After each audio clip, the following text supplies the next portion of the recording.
Alright, let's go ahead and get started here. To the surprise of no one, considering what we've been doing this week, it is Friday. It is Rifles Day, which we'll just go ahead and pencil in heavy rifles there too. But yeah, we're gonna see how rifles feel. Oh, also, I need to do this. Before I forget. Bump. Okay.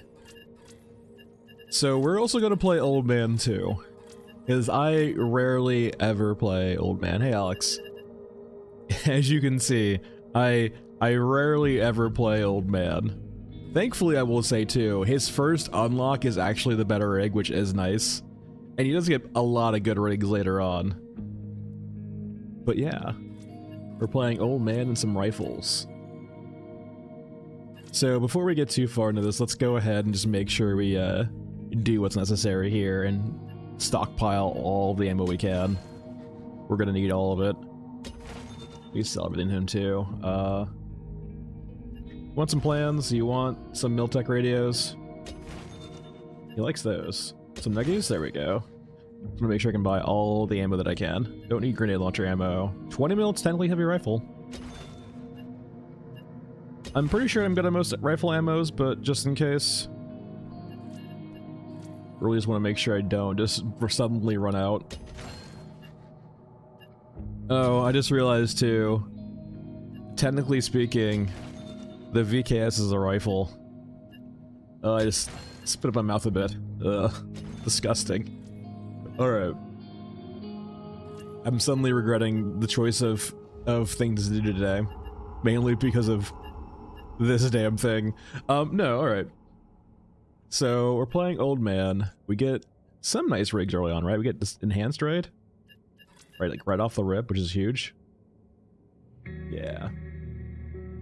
Way better than Scab Grill. Hey, Pixel. I don't think I'm gonna consider the surplus rifle a rifle. I mean, it's the default weapon if you like a 10 mil AK. Or sorry, a 10 round AK, sure. But I guess we'll start from the top here, starting with the SA-58. And the poor G36, I guess. I should have most upgrades for these. This is a big thing that's coming over too with rifles, is a lot of these have a lot of vendor components. Let's go over to parts. And I believe he should be the one selling them.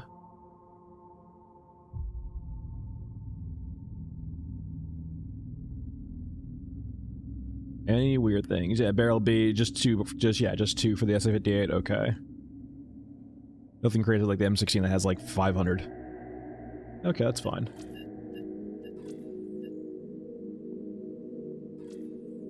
Alright.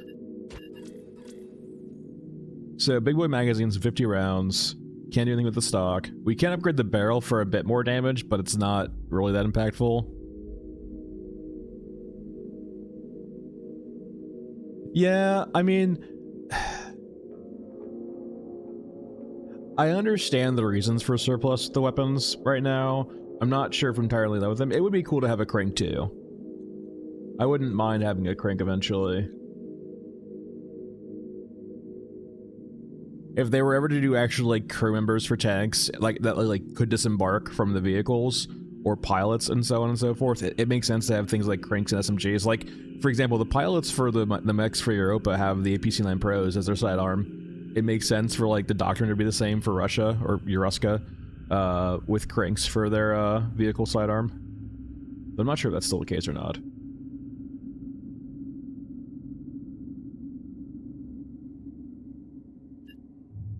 Yeah, just pretty default, like every other rifle rolling in the game.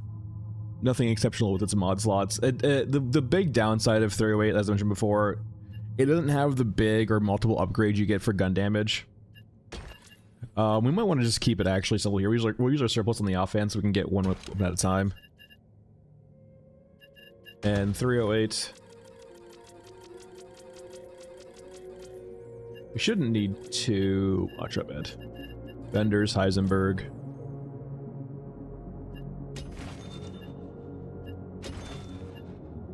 The chronic battle of never having enough meds.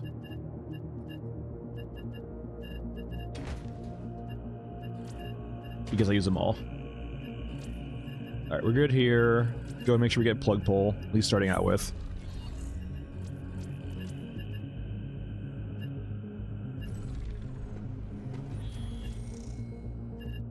Come on. There we go. I think the biggest thing I want to see right now is if 308, even with a little bit of extra damage we get for the barrel, is that enough to get over the threshold of the elite soldiers? I don't think it is, if I recall correctly, but we'll see.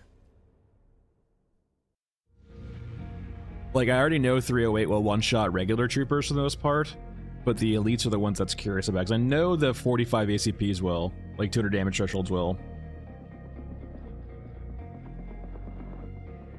I think it makes sense thus far, because I imagine the cockpit is pretty small, and it makes sense for a smaller frame person to be in the cockpit. I could see that being the case. But I would like more variations too, right? Yeah. Like, with the exos and with the mechs, I can see that, like, the main thing there being that, you know, they take up less space. It's sort of like, for example, pilots actually, like, in the Navy and their, you know, the Army and so on and so forth, or, you know, the Air Force. There are certain size requirements, right? You have to be basically pretty damn average, like, across the board to be a pilot. You can't be really short, you can't be really tall, so on and so forth. Okay, this does one-shot elite soldiers to the head. That's actually a pretty good sign. I don't think 5.56 does, or 5.45 does either. We'll have to check that later. So it does mean that 308 has a slight little advantage over the smaller caliber rifle rounds, perhaps?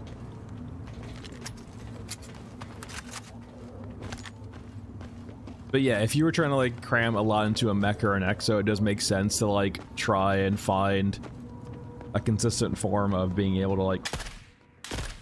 Yeah, just the head. Oh, the HUD's not on. That explains things. Sorry.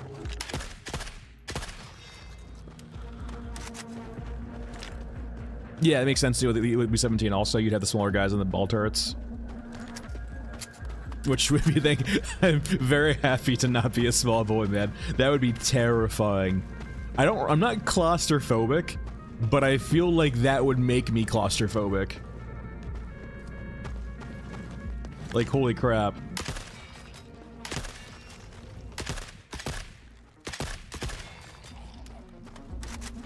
Induce claustrophobia.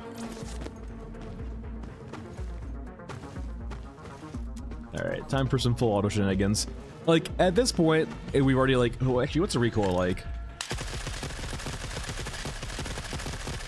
It's not bad. Muzzle flash is as par for usual. The stretches are fine. It's got a decent amount of spread, though, I will say, considering. I mean, it's pretty accurate, though. We'll have to see accuracy later, I guess, during our sniping runs.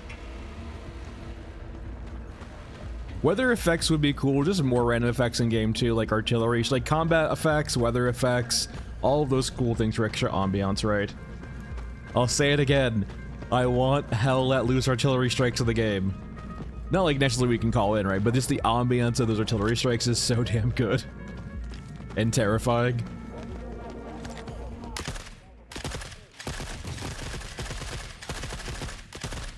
Hey, Benjamin.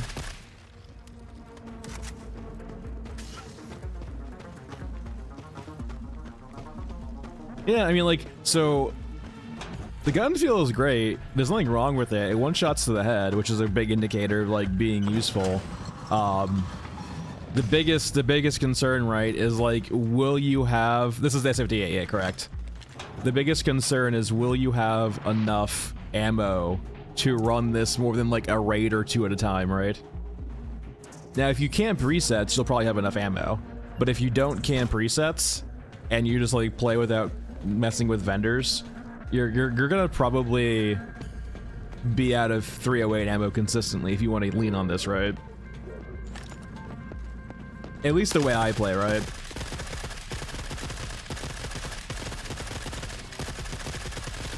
But if you want to include it in like a rotation, right, of the other rifles, it works.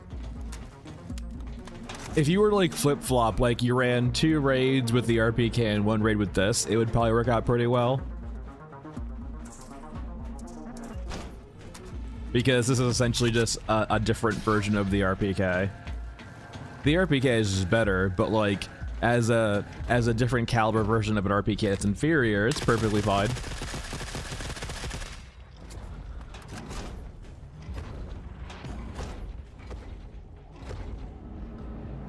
All right, I'm gonna leave. Every time I've gone to this area with a mech nearby, ooh, jump, with a mech nearby, I've ended up getting murdered by the mech. More to carry back. I've been trained to avoid this area when there's a mech in the area. I've been Pavloved.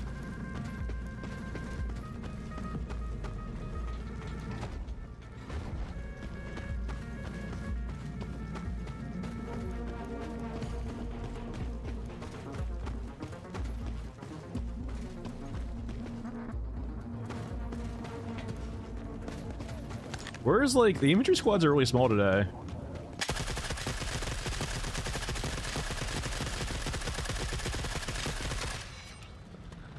That's morally on me. It's a fine spray down gun. I didn't get them in a good formation to kill them.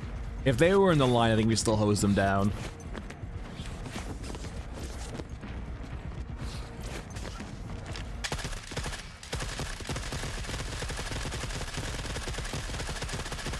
Yeah, it's just like an RPK, really.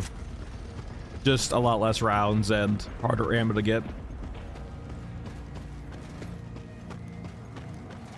Outside of headshots, the RPK does do more damage, but like the key thing we're looking here for, right, is can it actually be stealthy with the silencer with one-shot headshots? And it can. Congrats, guys. We didn't die. Fucking snarky ass old man.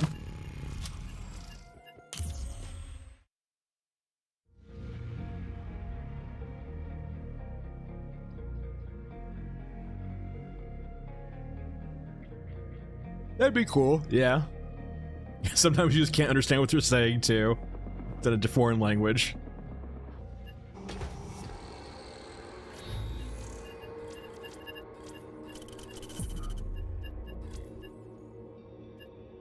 thank God. I will say, like, between this and Scav Girl, I much prefer, like, having her first unlocked be a good rig. It's quite nice.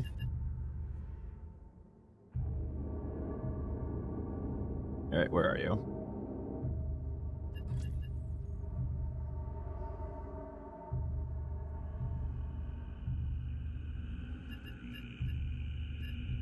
Oh, G36. So now we're moving down to a 5.56 rifle. I need to remember too. I need to think like where exactly. I can't remember. It's so sad. I can't remove you anymore. Do you not have any mods for the G36? Hold on here. We need to go over to Grillo. For me, this is definitely an area too where I need to actually explore all the mods. I don't really do this very often. G36. It does have different receivers. Let's buy them all.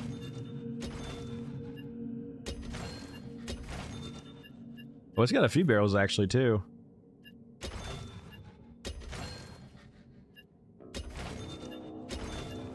The more you know, I guess. Alright, anything else for the G36? Nope.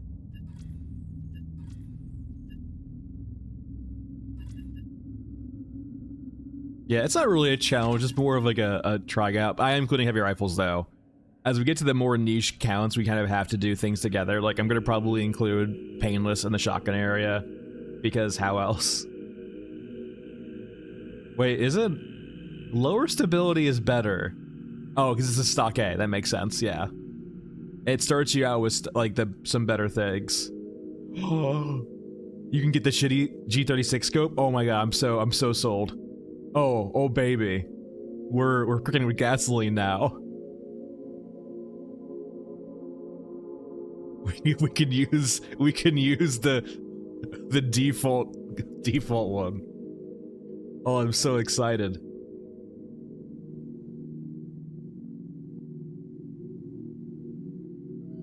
And we get a foregrip. I didn't even realize that.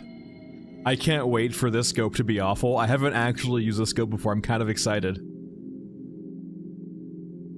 It doesn't work right? That's more reason to use it, Commander.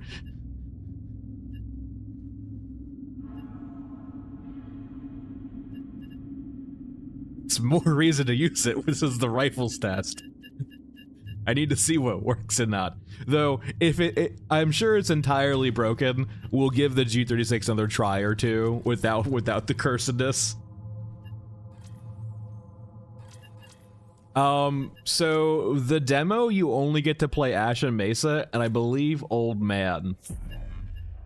So we get a bunch of different characters that you don't get access to, and a bunch of different regions, right, with their own different themes.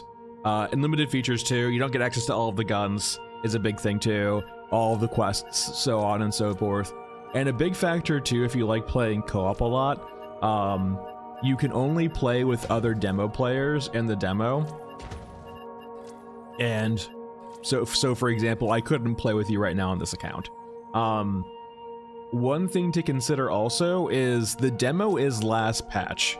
So any improvements to the game, like scopes, they might do an updated demo eventually, but like, you are essentially a patch behind right now in regards to things like damage or changes and so on and so forth, balancing.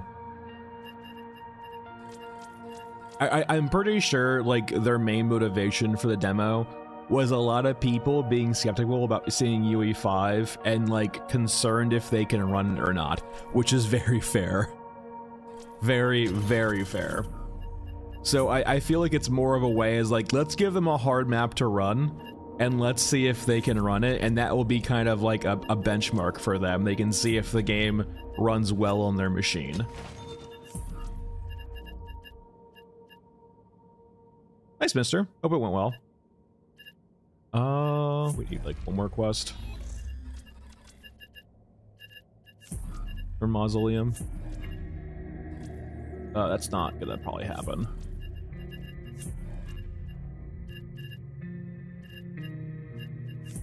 There are sometimes brawlers on the map, but not consistently. Sure, I can bring cigarettes. That's perfectly fine. Hey, John. Alright, regions. Mausoleum. We'll do ruins. I need to find some elite soldiers to get a good headshot on, but...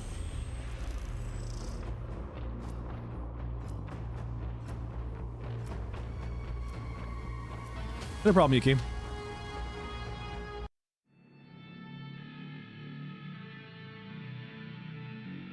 Like, yeah, the only map that would run worse than Mesa is Mausoleum. And I think for Mausoleum, it's different reasons why it runs worse. I do agree, like, Mesa is a good map to give demo players a good experience, a lot of areas to explore, and a good FPS test. Yeah, there's quite a few quests in the game right now, Lost Finder, that they're just not working. Thankfully, they're all cataloged, and you can kind of figure out which ones don't work immediately. Alright, let's not take that. Oh, that's exactly what I signed up for. Hey, we can at least see her laser as a red dot. So that's all you needed to do is just bring a laser with your stock G36 scope to actually have a red dot. Oh. Yeah, we're not gonna go this way. Yeah, Yuki, a big thing too, like, I mean, I need to see it for myself, Commander. I believed you, don't worry. Yeah, a lot of the, like, the biggest thing right now is a lot of the animations and not necessarily the animations per se, a lot of the weapons just have kind of pretty janky cameras and optics and so on and so forth. Though thankfully, there is just a third-person aiming mode you can use, which is perfectly fine and accurate.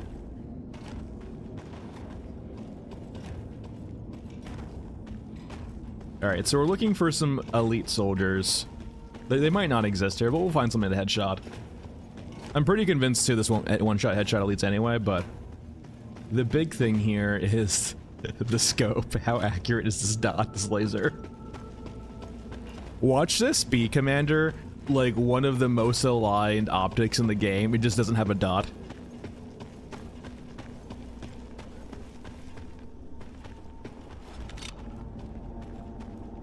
It's like a periscope.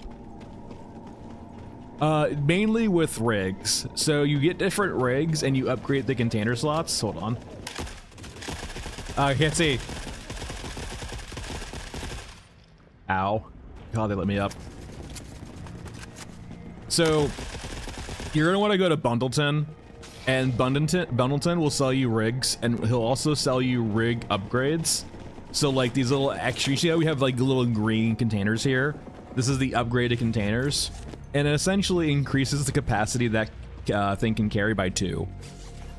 So if you could carry 10 in one of these, now it can carry 20, so on and so forth. And there are certain characters that can actually get increases to their carry capacity, but the main way is the rig. And Zombie, to be fair though, like the G36 scope is actually this bad. It ain't great.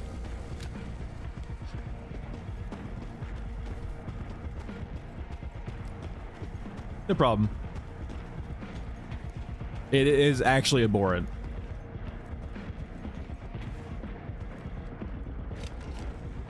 That's an XO.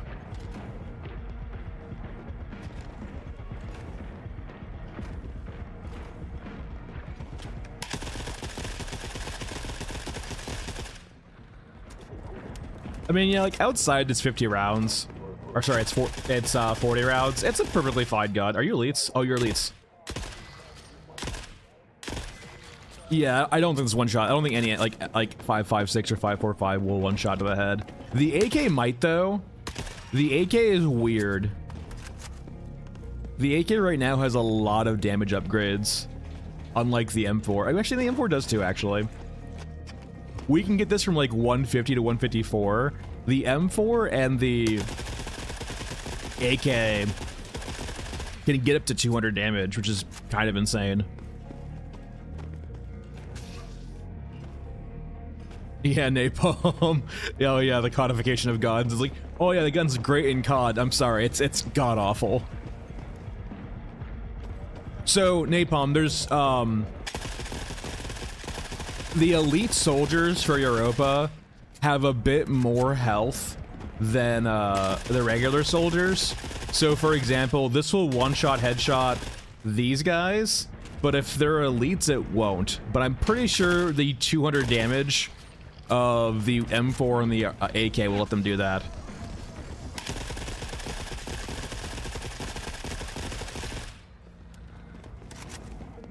Alright, let's go to the load for some SIGs. The Spectre M4 is kind of the same way too, with that 200 damage threshold. Hello, sir. I hear you want some cigarettes. So you used to be able to do that, Lost Finder. You can't anymore. So if you have a gunrunner rig, you can pick up disabled guns, and when you extract with them, they will be repaired. But if they say destroyed, the only thing you could ever do with them is currently sell them. And some of them are worth decent money. But for the most part, if you want to, like, disabled guns will drop and you can pick those up and they will repair. There used to be kind of like a bug or an exploit before, but it wasn't intentional, so they removed it.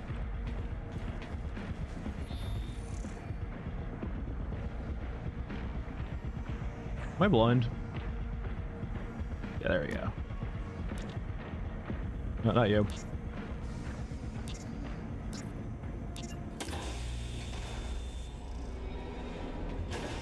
Yeah. The RPD, I don't think any unit drops the PM9, but the RPD in Sega 12, or the Vepr 12 rather, you can get off dropped enemies. Though you can't get the Vepr 12 anymore because they removed the water. I guess you can technically get it. You have to, like, basically, I think, force the water scavs quest, or the water scav event. So if you really wanted a Vepr 12, you can probably manipulate your computer's clock to get it, but it's a lot of extra effort to get a gun.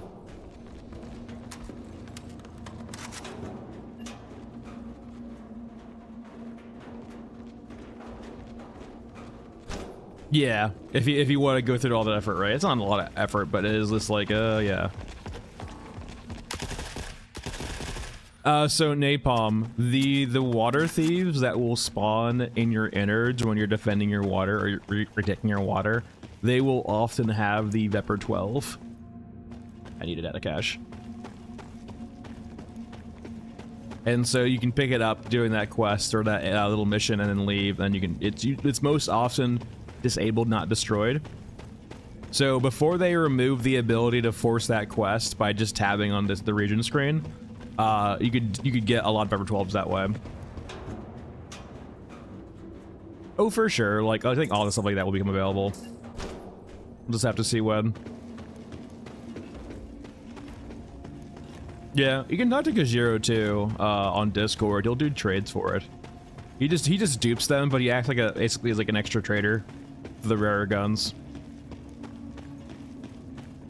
But like the other thing you can do too is you can just change your computer's clock to basically force yourself to run out of water, and then you'll get that quest, and just make sure you have a gunrunner rig on you, and you can do the quest to defend your innards from the water thieves, which is hard, by the way. Make sure you like bring an auto shotgun to like mow them down, because they actually are tanky and they do a lot of damage. And then use the your gunrunner rig to pick up the Vepr 12s they have. I think more often than not they are just disabled.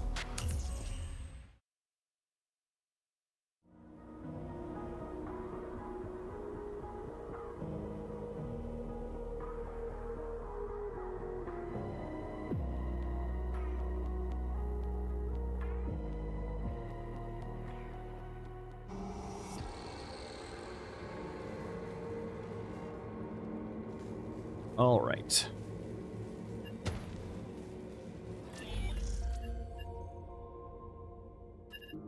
So that was slightly unfair to the G36 because of the cursed optic. So let's make sure we give it a good and solid chance. It does have the elevator one too. I don't think you can actually change those out though. So if there's a way to swap between sites, I don't know it yet. I haven't really tried learning it either though. And let's run just like Wing Killer's fine.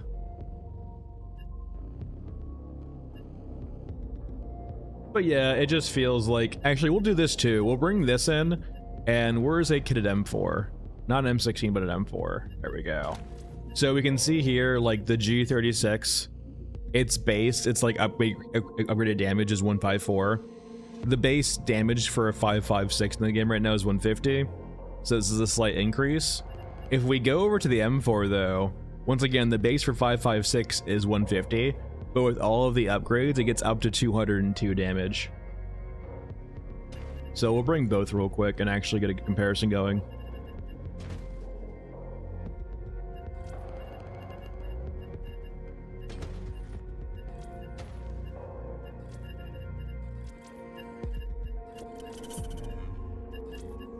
And for this, we're going back to the tried and true. It's just like the most consistent way of getting elite soldiers. Yeah, we'll do flames disruption too, why not?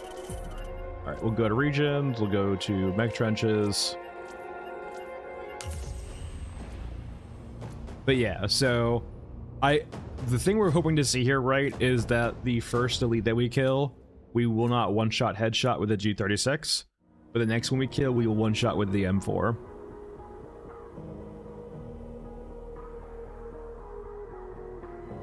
And the reason why one-shotting is important, for maybe some of the newer players here, so right now, silencers help you a lot, because they won't aggro anything by sound, but when you still shoot a member in a squad, if you do not outright kill them immediately, they will aggro that unit, the particular unit you just shot, and the entire squad they're attached to, even if you have a silencer. However, if they immediately die after being shot for the first time, they will not aggro the squad that they're in. They will just die. So as long as you have a way to one-shot enemies, you can eliminate entire squads without them noticing, basically. with unsilenced guns. You can kind of do it too with with unsilenced guns also, like 36M, but we'll get into that later. All right, big thing here. I need to make sure I one-shot headshot and not hit the body. Okay, did not one-shot headshot there.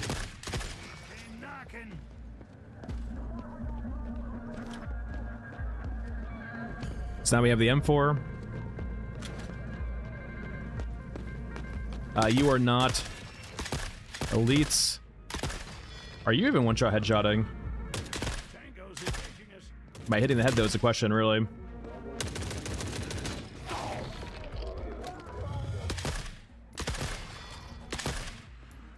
I feel like I'm hitting the head.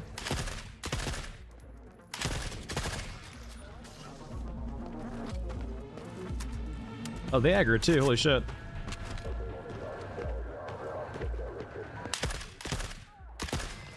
Yeah, this M4's not one-shotting anymore.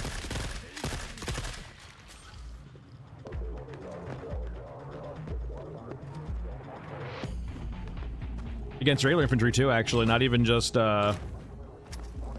elites.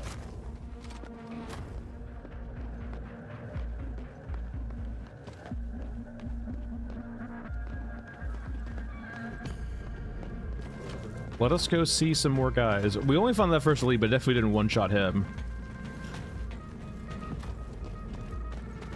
The elite. Hey, boo-boo. Oh no, lost fighter. No, sights are not great. No, it's a common. It's the two biggest things about guns right now. That's like are actually somewhat important is the muzzle flare, because it's brutal, and the sights. The sights are real egregious for a lot of the guns, and thankfully, the best thing you can do is, so right now we're just regular third-person mode, right? If we hit Alt, we move in a bit, and if we right-click, we get a third-person aiming reticle as opposed to aiming down sights. This is actually very accurate. It's a bit janky with some guns because it has a lot of like shake depending on the gun, but it's by far the more usable method for most guns. Now, you can like go out of this too. You can pop in, which is hitting Alt too, which is really nice. But yeah, if this mode didn't exist, it would be really hard to play this game. But thankfully, it does exist. Yeah, I don't think the M4. It probably still one-shots cyborgs. We can go check that in a second. But I don't think it one-shots most soldiers anymore. Actually, the RPK probably still does though. We'll test the AK too. Yeah, it's not one-shotting to the head anymore.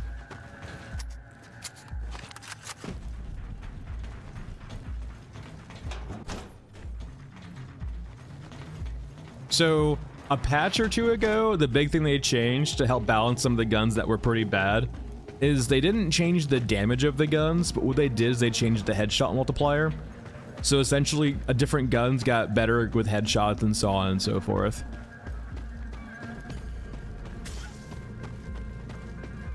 It doesn't seem to be one-shotting Europa troops anymore. It could be one-shotting some of the Euroscalator armored infantry. I'm sure it one-shot cyborgs there, like everything except for like 9mm. No, like that one-shot these guys. Okay, so it's one-shotting. This is a grin.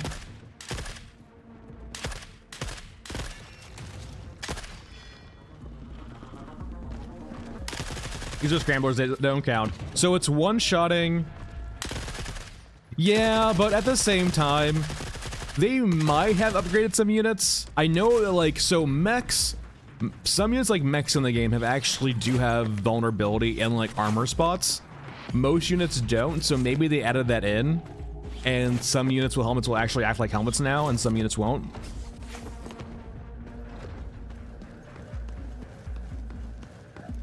It was for the ammo pixel, but because we have a higher base damage on the M4 than the G36, it multiplies a higher base, right? Well, it's not always WYSIWYG, right? What you see is what you get. There's a lot of things in the game that is not what you see, what you get. Like, for example, most of the heavily armored units are just more HP pools.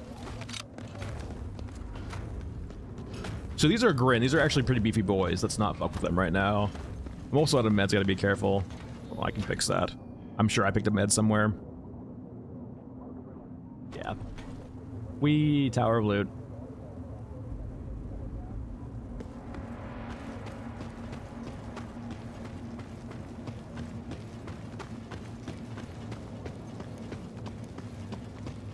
Let's actually bring the G36 over too.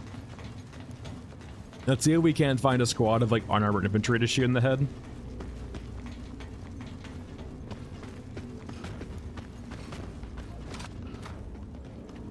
Okay, so yeah, these are regular armored soldiers or regular soldiers, right? But they are armored. They look like Grin actually, to be honest. But Your targets make every shot count. yeah, old man.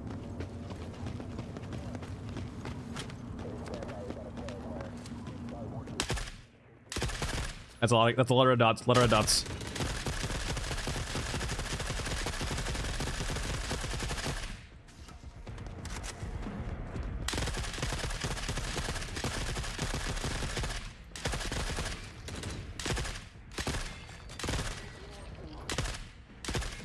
Yeah, it's definitely not one-shotting the armor guys in the head. At least this one. Hold on, M4. That was M4 actually. Let's go back. I might have hit him already though. Yeah, definitely headshot, nothing. So I need to find, ideally, the one that is not armored. With the M4 and see if they just consistently one-shot.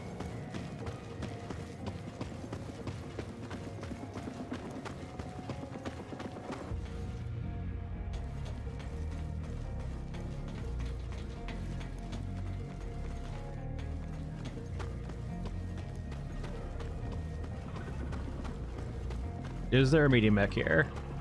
God damn it, there is. Why are you so scary? Ow, ow, ow, ow, ow. What the hell? Oh, I didn't even see the turret there. Alright, we're leaving. I feel cursed.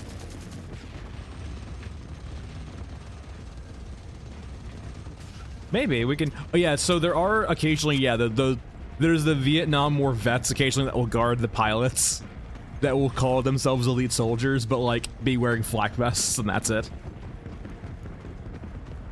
And they're usually the ones too with M203s that they don't use yet.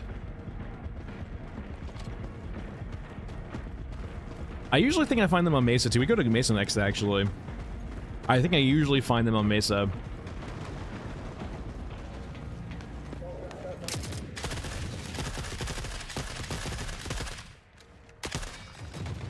Okay, this is great. These are guys who are... Behind me? Yeah, we're good. Unfortunately, they're getting mauled. So I'm not sure if they've been hurt already.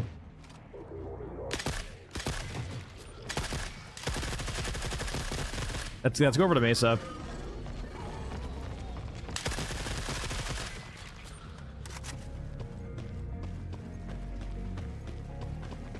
There's a few good spots for those pilots just to be present on the map. Another day, another dollar.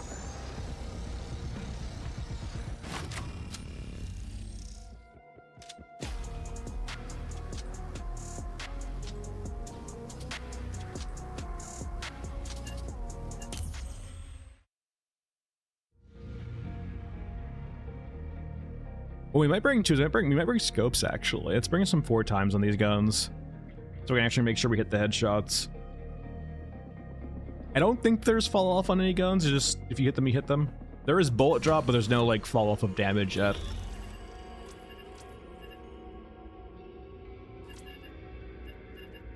So let's go over to our G36 again. First our M4. We'll go over to our optic. Put on the blessed 4 times. And same thing with G36.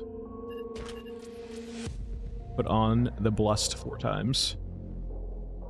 Where are you? There we are.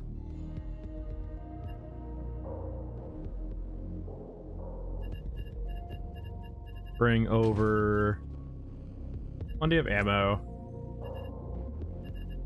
Are you off reset yet? You are, thank God.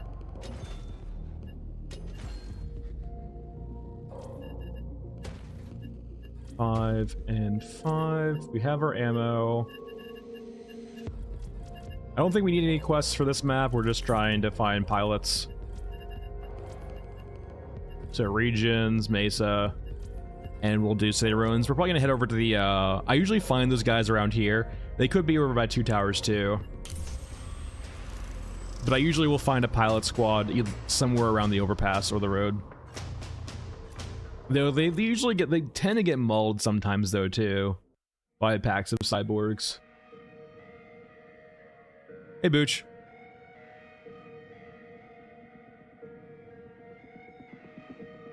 Usually a lot of instances, right, when they spawn like units on maps, they'll usually often be in a fight. Like right down here, there'll always be like these squads fighting. Oh, there we go. Case in point. How fuck does this gun's drop? Not bad. Yeah, I missed the headshot.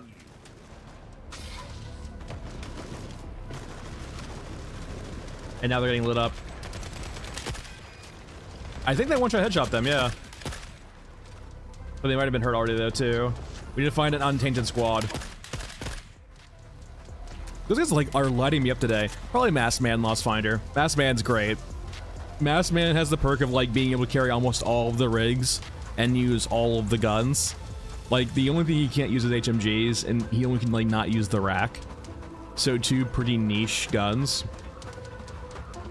So like if you want to be able to use everything on one character, the Masked Man's great.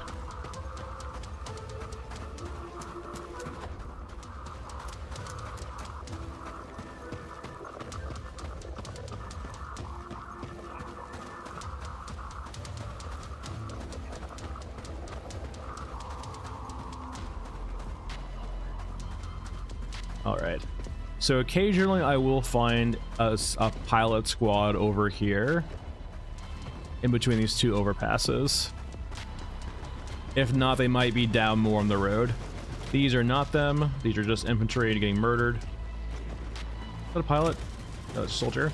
No, I don't think he's armored though, but he's already dead.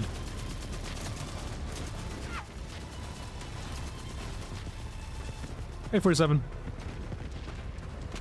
Okay, cyborgs, this definitely would you one shot. Yeah.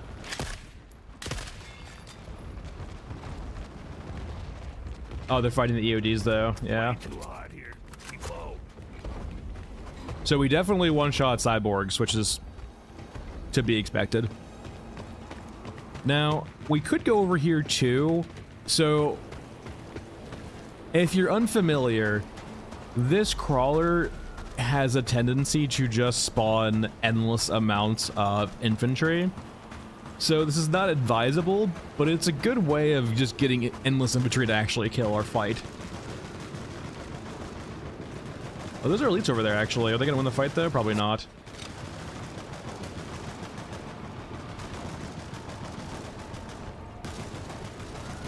Fortunately, he's hurt, so he's not really a good comparison either.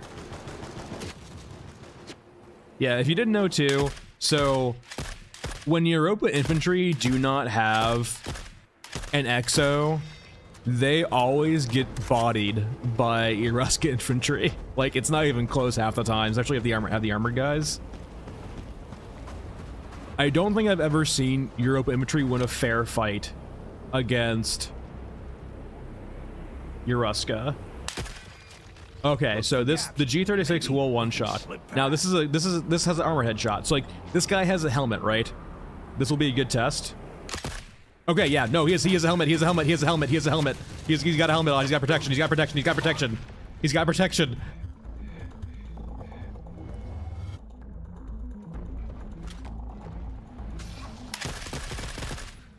I believe it now. I'm not sure if it functioned like that before, but it certainly functions like that now.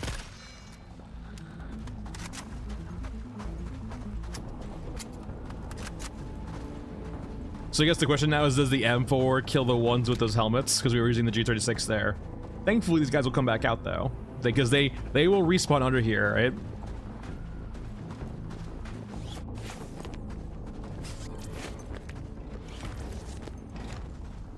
Oh, and Exos will spawn under here too. Or rather, they'll spawn in here, then drop out usually, I believe. If I recall correctly. Yeah, this carrier is so damn deadly.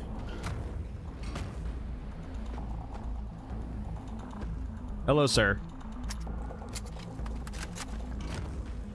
I believe that team napalm, actually. That makes sense. It's not actually armor, it's just more HP. That makes sense. Yeah, this crawler is not generally worth the effort, but it does spawn infantry a lot. There's no pilot.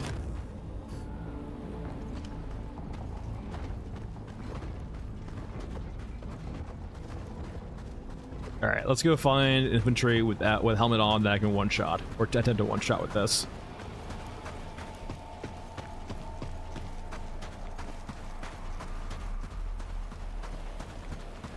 I do really hope we eventually get like an explorable crawler that's intact. They look so cool. I will say too, like the crawler right now, the destroyed crawler over there, the insides don't necessarily match up entirely, though maybe the corridors are tight. Some really tight corridors here and there.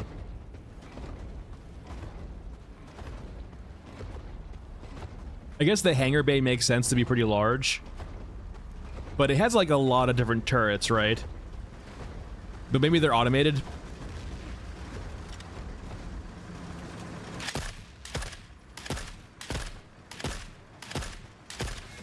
I don't think I was one. Naturally, he's getting murdered by a Euroscope guy, though.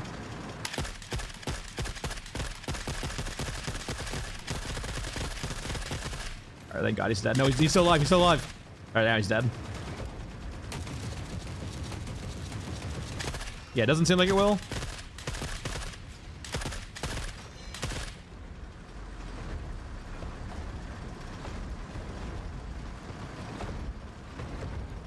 Doesn't seem like it.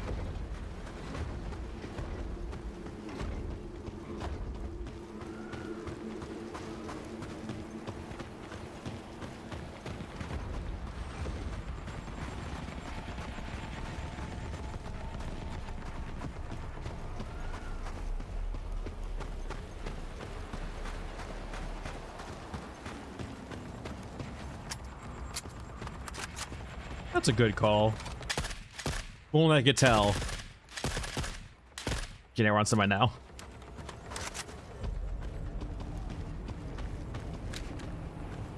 Come here, you. Yeah, I think that was a headshot in the back I didn't get. That was definitely a body shot, though.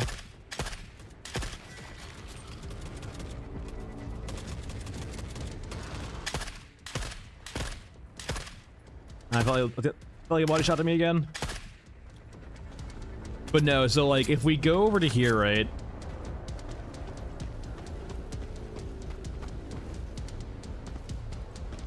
So I guess, so yeah, this is, I guess it's mostly destroyed, but like this is track right there. If we go over to the left side, I guess a better option.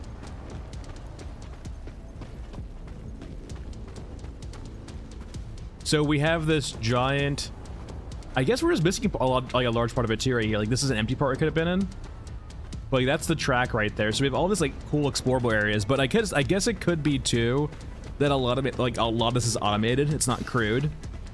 Quite a few of the gun areas seem pretty small too, but. So 47, if you're talking about like playable characters, I think Gunhead's interesting. At least the concept of Gunhead's really interesting, because they mentioned that Gunhead will basically be a scav that you can't heal in raid. It will just have a set amount of health.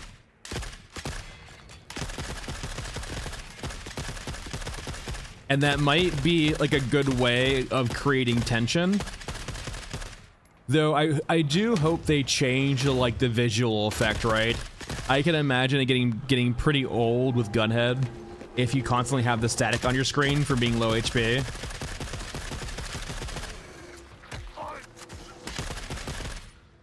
But I do think it's a cool concept.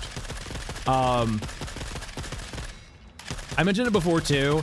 In regards to non-scav characters,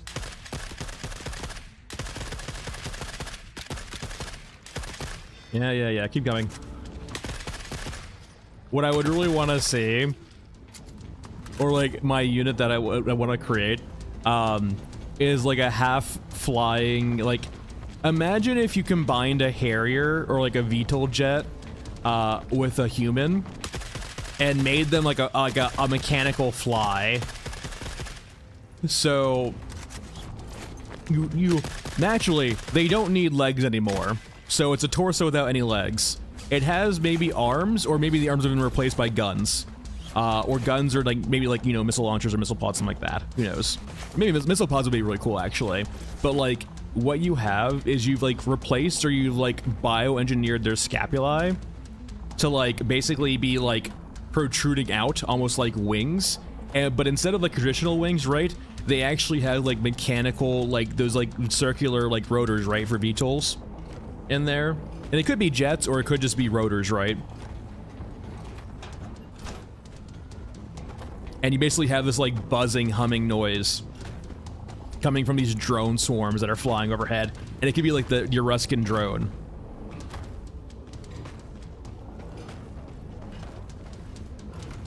And they can actually have the fly head, right? Like so they would have kind of like the theme right now of Eurusca. The same thing on the mech, right? Where you have, as opposed to having human eyes, they have the Euruscan medium mech set up for head, like an eye setup. Like the multi-eyed setup.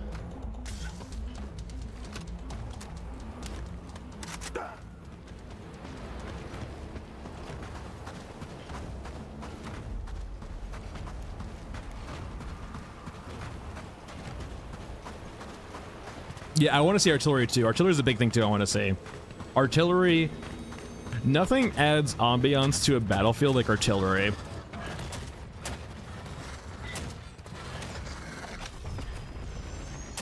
I'm still here.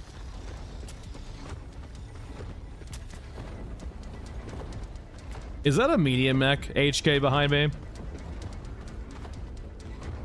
It certainly sounds like it. I have noticed this weird tendency recently that, like, it seems like there may be some, like, condition where just drawing or sprinting or doing something, it might be sprinting, will slowly build your HK meter. It's been really weird, right? I've had a lot of instances recently where I will get an HK without doing necessarily anything at that moment to prompt an HK. Like, naturally, if you murder a bunch of things or you loot a bunch of things, it makes sense to get an HK right after that.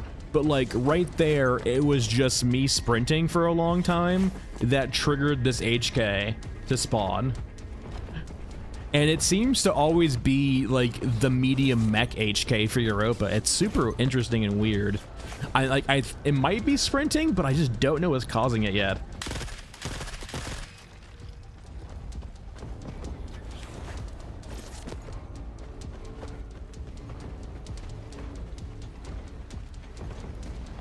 But yeah, if you see a mech, by the way, on the other side, if you see any unit on the other side of the bridge from here currently, it's an HK.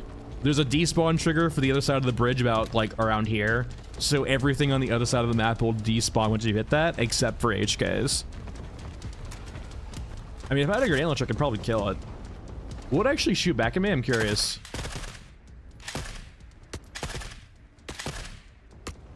Or is it actually too far away?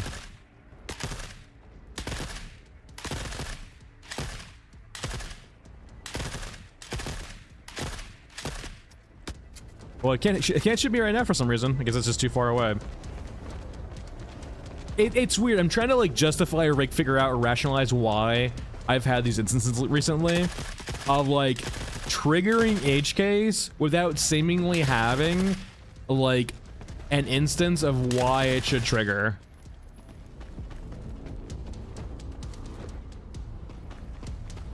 It's all been very weird. Cigarettes? No, cigarettes are never useful. Get out of here with that malarkey. You just want to kill people.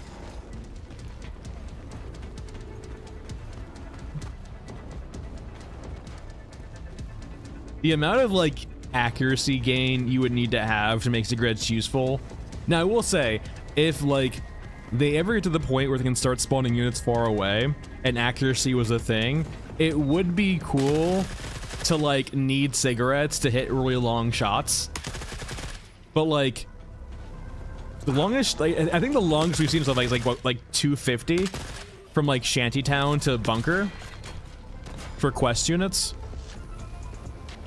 So Mystic, the trick is this: if we loot something here, naturally you have to go to loot all, right? However, on certain menus you can actually hit tab. So if we hit tab here now, right, you can see there's now a blue outline around the loot all. So if we hit tab, we hover over, like now loot all is highlighted. If we hit space, it will loot everything in there, assuming we have space, right? So we can hit tab and then loot all. Or tab and then space for loot all. We'll have to see if they keep the tab. No, Joe's, this is me right now. Hello. Another day. Joe's, we'll have to see. I know, I didn't probably make it pretty clear in the thumbnail, which is my apologies. But like, they removed the tab feature from a few screens already because it created unintended side effects. So we'll have to see if they keep it. I'm not sure if I personally love it. I've just gotten used to it by now. Essentially, loot all is too strong. Maybe they'll change loot all in the future. A few good ideas I've seen floating around, right, for loot all is like add a sound effect to it so it like notifies nearby units. Is a good change. So it's safe to do like when there's nothing nearby, but if you start doing it between a bunch of units, they might start noticing you from the sound. It's a bit like too fast too, but I don't know. I don't make it too draconian either. Yes. All right. So that was the G36 and M4A1. So against infantry with helmets that have a bit more HP, they won't one-shot headshot, but like they're fine 5.56 rifles, the one-shot lower to infantry. Jose, I have played Stalker 2 actually. I streamed it a few times, but I played most of it offline. I finished it earlier this week. I'm like, if I had to give it like just a base rating, I would. It's exactly what I expected. It's a bit more fanficky, is a good way of describing it, than I was expecting. Like the story-wise felt a bit fanficky as opposed to like stalkery. It's a good base for the mod scene, as long as mods are like, I haven't seen a highly modded UE5 game yet, so we'll have to see how UE5 looks heavily modded. But hopefully the mods can make up for the fact that the game is kind of in a weird space right now. It's like a 75 or like 80 out of 100 for me, probably like a 75 to be honest. There's a bunch of things I'm not necessarily enamored with about it, mainly story-wise, but I don't want to go into that because it's massive spoilers, and I'm sure not everyone's finished it yet. Okay. So I guess it's time for the RPK and AK. The AK should function exactly like the M4 for the most part, we'll just have to see. The RPK should basically be like an even better SA-58 though.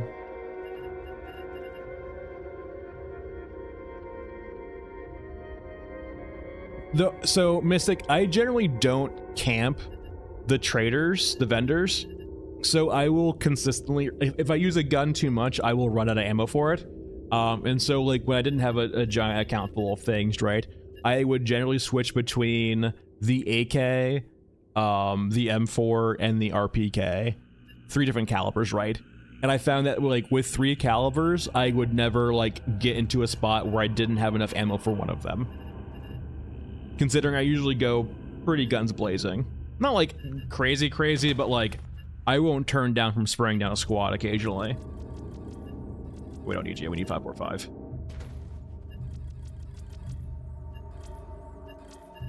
Yeah, my guess is like later next week, end of next week. Maybe early 2 weeks from now. the theory being, right, is they don't want to work during Xmas, right? Who would want to work during Xmas? I can't blame them if they don't want to work during Xmas. So they want to give themselves some breathing room, so like they don't find themselves having to like fix a critical patch or a critical issue during that period of time.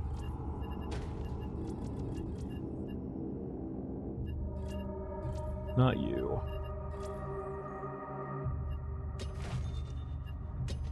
Because I'm sure that would be miserable. Let's go over to Nexus. We haven't done Nexus in a bit. And let me pick up the quest for the assassins. I want to say, is it from Eurasia or Furuska? Because that will give us some Europa units no matter what, basically, on that map.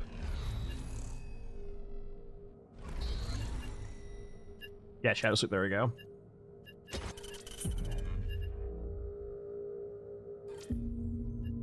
That should spawn some European troopers or assassins with helmets. And I think they're basically just base troopers with shotguns, really.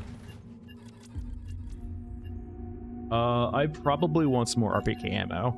I already know the RPK is goated, but like we're gonna get into fights here that we probably want to defend ourselves with.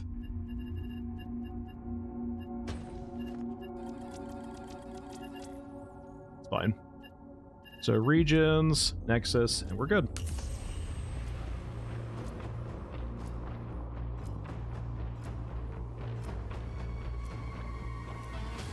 Yeah, I haven't really found a need to use surplus ammo yet. The ammo is cheap enough that, like, the base ammo is cheap enough that I just don't bother with surplus.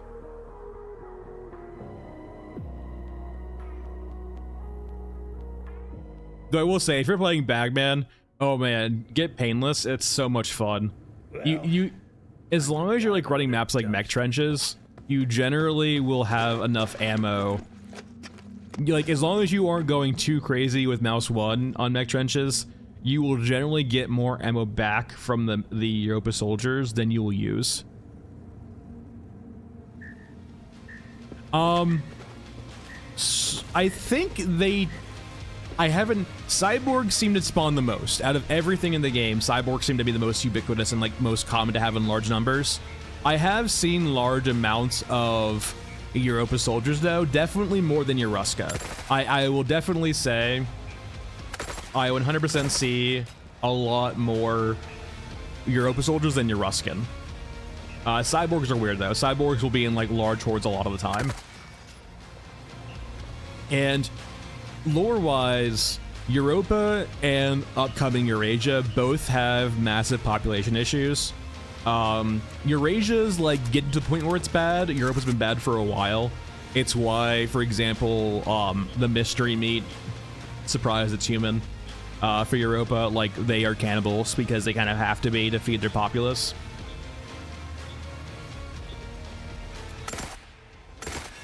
So it makes sense, for example, for Europa to have just like massive amounts of infantry.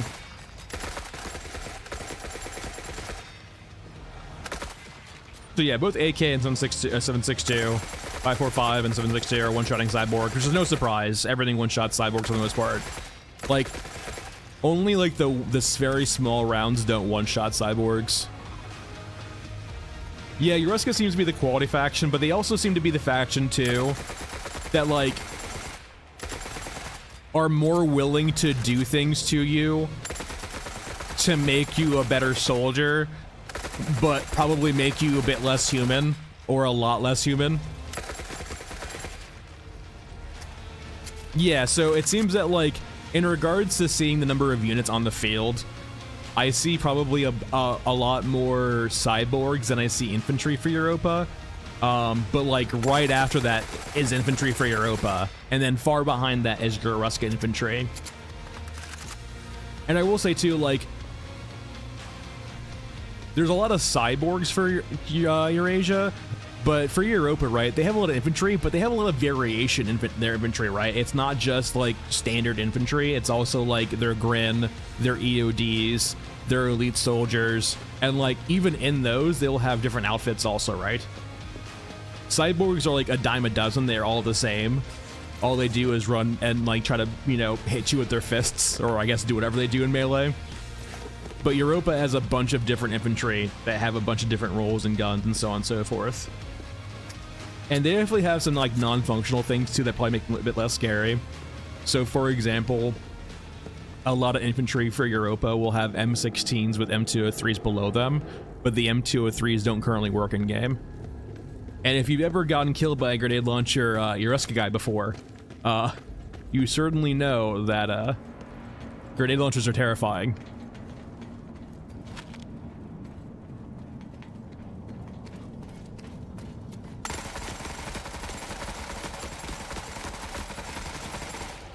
And that is why the RPK is so good.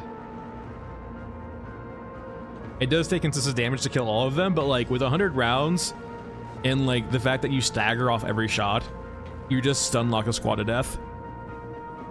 Hey Reeve, yeah, it's a bit rough.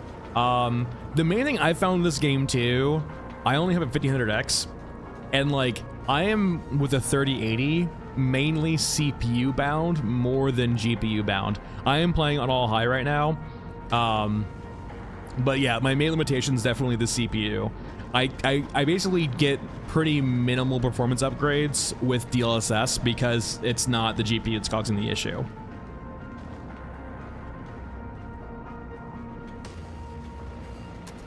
All right, the big thing I need to do here is find the Europa guys so I can headshot them. It was probably them fighting over there too, to be honest, before they got murdered by brawlers. I could see it, like, they definitely have talked about more minor factions, right? Like the cultists and so on and so forth. I can definitely see instances, right, where you have like a cyborg faction that's been like freed from their enthrallment or enslavement. Because like, the big thing about the cyborgs, right, is they don't have free will. They're the kind of the gimmick with Eurasia right now is that like, as you progress through up the chain. Oh yeah, Reeve, it's probably the i3. Yeah, it might be a massive CPU issue because, but slight tangent, this game is strict peer-to-peer and local. There's no servers, which is a good and bad thing, right? It basically means you don't have to worry about the game being shut down and you losing access to it. But at the same time, everything has to run local on your machine, which makes it a bit more CPU intensive than a lot of the games will be. But yeah, going back to cyborgs, right? The weird thing with Eurasia, apparently, is as you get up the ranks of Eurasia, you get like more and more of your free will back, but at the same time you're more invested because you're a higher rank. So like basically the only time you get free will back when you're Eurasian cyborg is when like you're willing to not even need that free will to be a part of their force, right? But yeah, Eurasian cyborgs are like kind of like like they're conscripts, but they're also maybe not even conscripts per se. They're like actually enticed to join, but not knowing their fate. But once they're a cyborg, right, they're enthralled, they're enslaved. They don't have free will anymore. Wait, what the hell is that? Oh, it was just an assassin being weird. But that was the RPK too.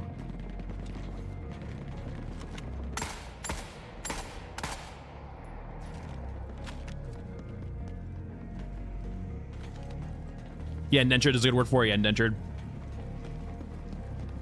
Well, it could be interesting too, right? Well, so like, it depends on the propaganda. Because if they don't show you your fate, they can just be like, hey, sign up for the original military. We'll give you some cool upgrades. Oh, don't worry about the small thing at the bottom there. It could be a case, right, where they're not telling you what you're going to become. They're saying like, hey, you know, you're starving, you're Asian guy. We don't have the room for feed you. You want to know how you can get some food or get some upgrades to not need food? Come join the Eurasian Armed Forces against the threat of Europa and their capitalistic ways. I guess we're more of like I think it's more of a plutocracy, oligarchy for Europa, something like that. But they might not tell you of your fate, right? And then so you basically get changed into this cyborg, and they kind of give you what they promised you, right? But at the same time, they do all these mean things to you. So Eurasia is like basically a utopia. like they're basically a failing utopia because like they're eventually realizing that despite their utopia, right, they're not doing the planning necessary to keep that utopia alive. They're having now the population issues. Europa is like basically a faction clinging to tradition, but in that too, they've had massive population issues. And then Euruska, I think like Euruska, I know the least about, right? The only thing we know about Euruska, to my knowledge, is like they're biomechanical and like they're allied with Eurasia. Like Euruska seems to be pretty like biology mechs as opposed to like technology, which is Eurasia. The knight scares you? That's fair. The dog is scary. Very, very scary. All right, we need to do a mech trench because I didn't get a good test of the RPK and M4 here. It was fine. Like they're both functional, right? But like, I need to see the headshots.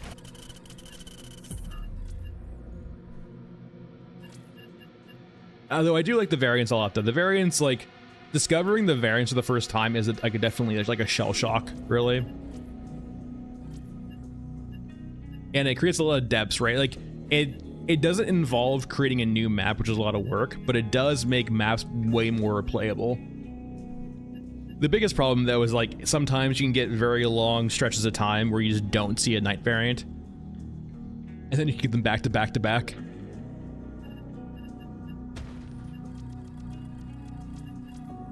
We don't need a lot here, just a little bit. 545. Just enough to get a good quick test in.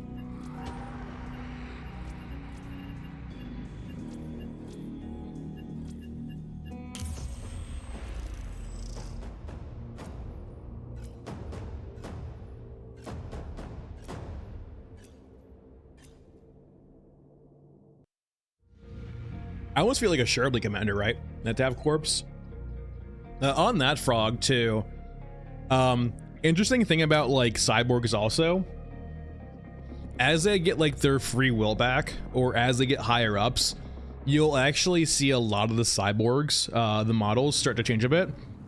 They'll start like putting things over their cyborg exterior to make them appear human again, right? So if you talk to the Eurasian faction vendor or the quest vendor for Eurasia, you'll notice that the image is actually a regular cyborg, but they've been like replacing their face with like porcelain or other items, right? Like they're kind of reclaiming some of their identity. But because they are, you know, a higher up in Eurasia, they're still enthralled, but they've gotten a lot of their free will back. But because they're higher ups, they're much more ingrained in the system of Eurasia, the military of Eurasia. But like it's almost like the more identity they gain back, right, the more like porcelain they put over their, like the more identity they resume of themselves. All right. So first things first is the RPK. Let's see if this one-shot headshots. That could be the case, right? Like where you like they put on the skins of other units, or perhaps like. Interesting. Does not one-shot headshot. Not against headshots.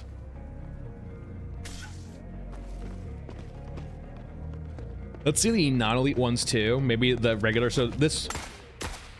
No headshots either.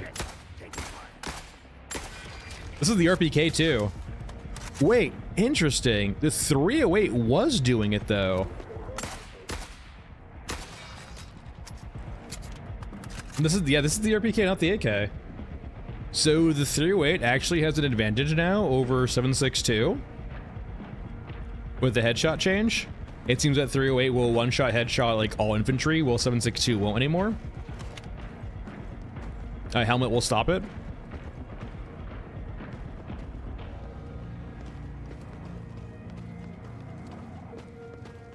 Oh, it makes sense, but like, so teammate, before like the headshot multiplier change, a couple patches ago, a couple weeks ago, 762 was like the de facto. The RPK was the best gun in the game by far, not even close.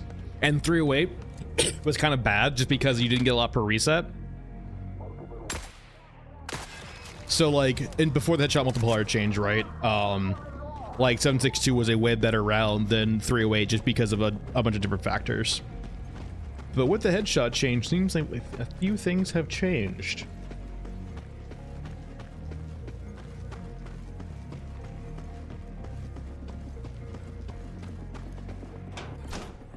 So it actually will make things like if you want to be stealthy, the SA-58 actually pretty worthwhile.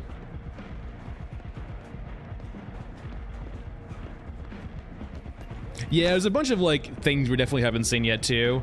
Like if you go to a few of the images for the game, you can see like the units on screen, and you can kind of piece a few of them together, but a lot of them are still missing. And like two, for example, let's go over here. Hey DJ, happy Friday.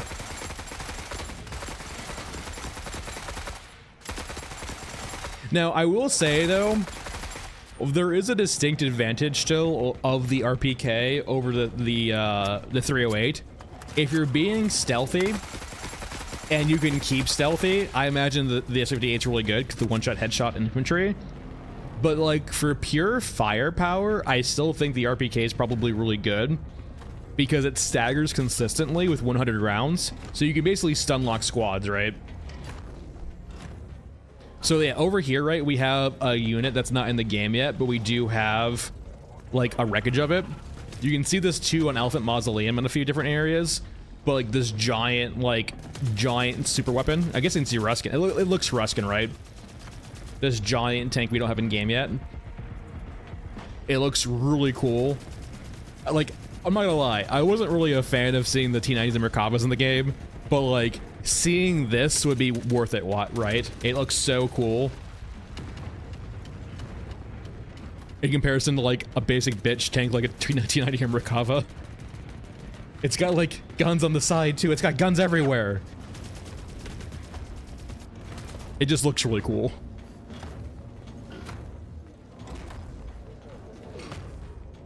Right, let's go pull the plug.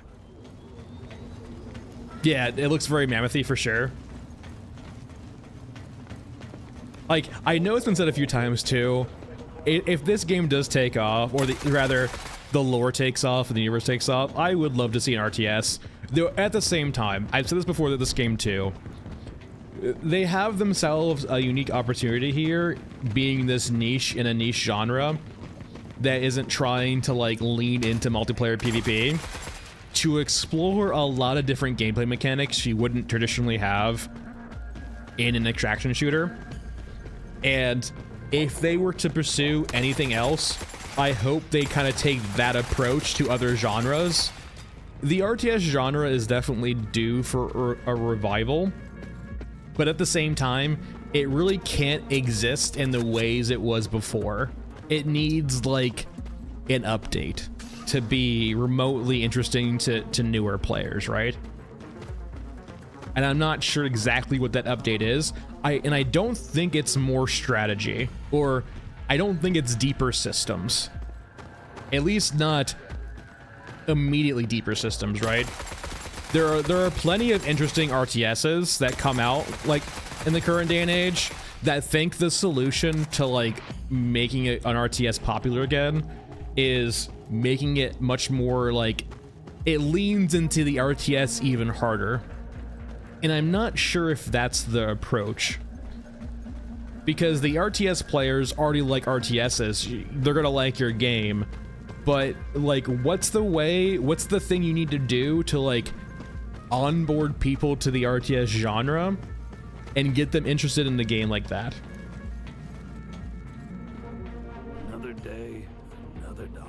And you can kind of see too, Stormgate tried to do it. I think it's called Stormgate, right? The new RTS that came out and kind of flopped a bit. They tried to do it, but they like their failure definitely shows that like a traditional RTS just does not work really anymore. You're catering to a very old crowd, which is perfectly fine, right? If that's your goal, if you just want to make a traditional RTS, make a deeper system, that's fine. But if you're trying to actually like revolutionize the genre, I definitely think it's around time for that, right? And there's certain things that can do that. And there's things like Warno too, like Warno and like the new modern version of Warno. And like, if you're not familiar, like, so Wargame, Warno, and then there's a new one called out. What's it called? Hold on. I have my list, I'm pretty sure. Where are you? Yeah, Broken Arrow. Between those 3 games, right, they've all taken the RTS genre and done something interesting, right? They've introduced like a card slash like system to the game in regards to like units, so you can make your own army types or armies, and like actually it's much more like what's that really old game with nukes? It takes the RTS genre and does something interesting with it. Now, it doesn't necessarily make the RTS genre a new genre by any means, but like it is an interesting spin on the RTS genre. That definitely like breathes some life into it that I wouldn't normally have. Like I played a large amount of war game back in the day. I was like pretty much sick of StarCraft at that point, and I wanted an RTS game. I was like, war game is great. It's just new enough to feel interesting, but it still is just a bit too much of an RTS. Anyway. So very interesting so far. Some things I didn't actually know or didn't try out recently that is, yeah, new things for me. The AK and RPK, so 7.62 and 5.56, do not one-shot units with helmet. They will still one-shot cyborgs and like infantry with like little armor, like some European infantry. But against like the heavier infantry, which we'll see pretty commonly, right? Even just grand or regular like armored European troopers, doesn't headshot anymore. No one-shot headshots, which is actually pretty big. We're gonna bring the RSAS out, and I think the Scar. Now the RSAS is 308. I fully expect it to one-shot headshot, but we will see. I would ever do that.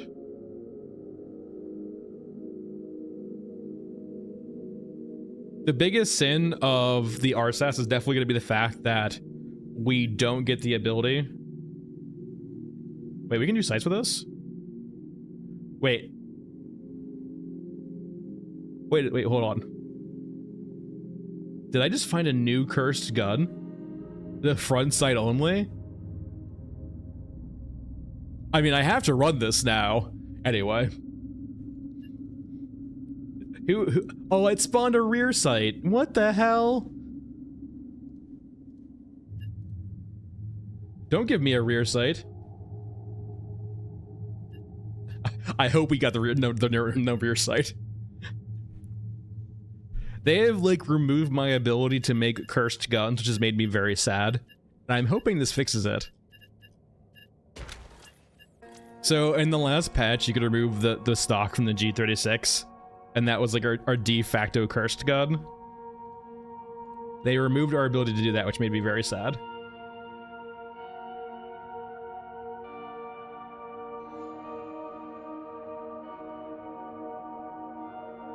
Do we not have a rail with this? No, we do. I can remove the rear sight again? Oh boy. I have found new curse. I'm hoping it actually sticks though. Yes, I don't even think this is California compliant, right? This is actually an SBR. Immediately just, the ATF breaking down your door. Oh, man.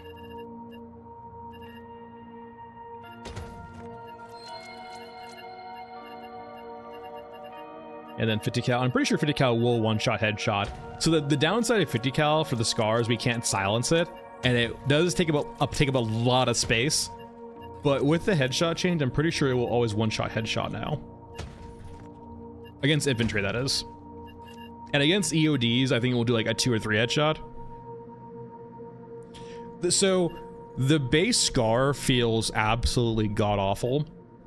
Once you get the 50-round drum for it, it does feel pretty fun. It's still, like, not insane, but it is fun. I think it gave me the rear sights. I tried. They don't want me to have fun with cursed guns. They want to force me to use rear sights. Rear sights, stocks.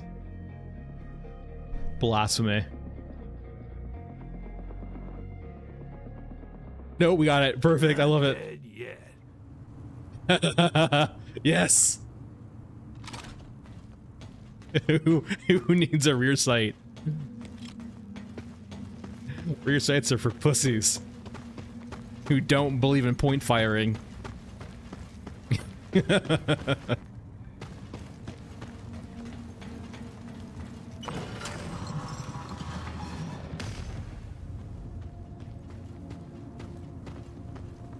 Alright, so our stats. This is our silence guns, so we'll use this first. Now, okay, we're mainly on point. Like, I think the base of our irons is worth the hit. So, yeah, one-shot headshot against elites. 308 King. I like how, too, if you look at, like, the cheek hold of Old Man, he is, like, literally got his cheek and his, like, he's aiming... He's got his cheek to like the very, very bottom of the rail to like see a very low optic. So he's just looking at the sight post. He's just looking at the giant sight post right now.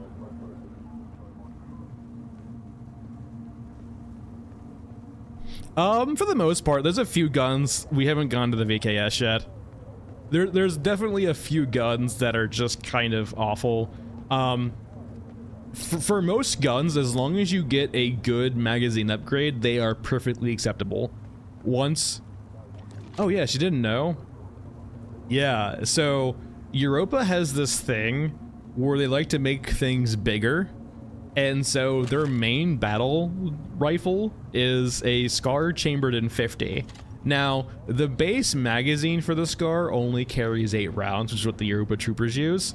We have a giant drum that honestly probably shouldn't have 50 rounds because of the size. I mean, it could, baby. It would weigh a fucking ton. It looks more like a 30 rounder for 50 cal, I'd imagine, maybe a little bit less than that. But yeah, it's chambered in 50.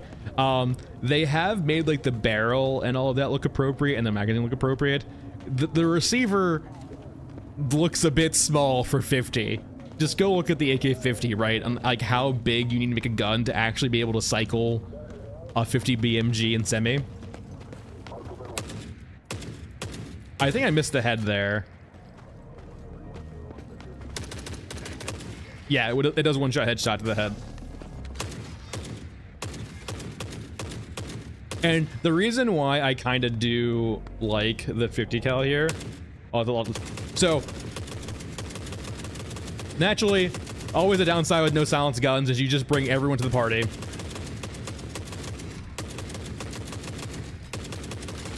But it does, like, out of a lot of the guns in the game, it does feel good to use. It's just punishing to use because no silencer means you just have what happened, right? You turn around and, like, everyone's looking at you with their gun out. And, like, if we go full auto, right? It does just sound really cool. Not hard to control either. But yeah, the downside too is that 50 cal is really heavy in the game and takes up a lot of space, so you can't bring a ton of it. On the plus side though, most Europa troopers do drop a ton of it. So like on Mech Trench, when we're just killing straight Europans over and over and over again, we essentially get all of the 50 cal we use back. Alright, we have EODs. Or Underkillers rather, which are going to be EODs. So yeah, 50 cal, not surprising, one-shot headshots. And then...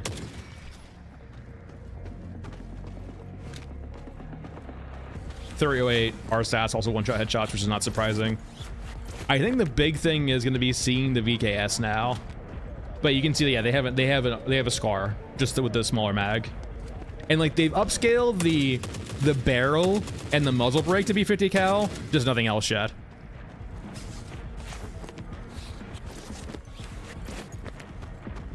Yeah, like that's exactly right. I don't mind all the conventional guns. I just want to see them like a bit touched up in the art department, right?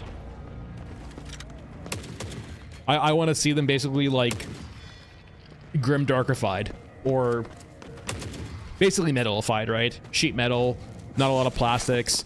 There definitely can be plastics. I just don't think plastics and grim dark go necessarily hand in hand.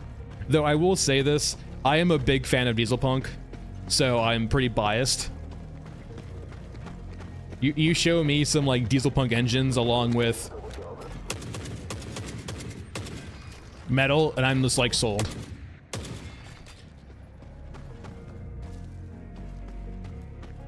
I can see Bakelite too.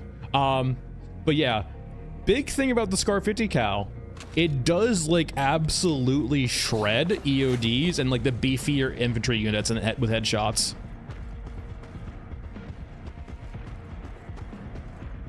That's pretty fair too. Like, I don't mind like the meldings too of different punks. Like if I was to choose like only a punk to do that, it'd probably be diesel punk. But like I don't mind other punks either by any means. The fighting of the punks. Yeah, like this is like the thing to actually. This is the perk of using this gun now with the headshot change. Is it just destroys everything. The downside is the ammo economy and just the fact that you are loud as fuck.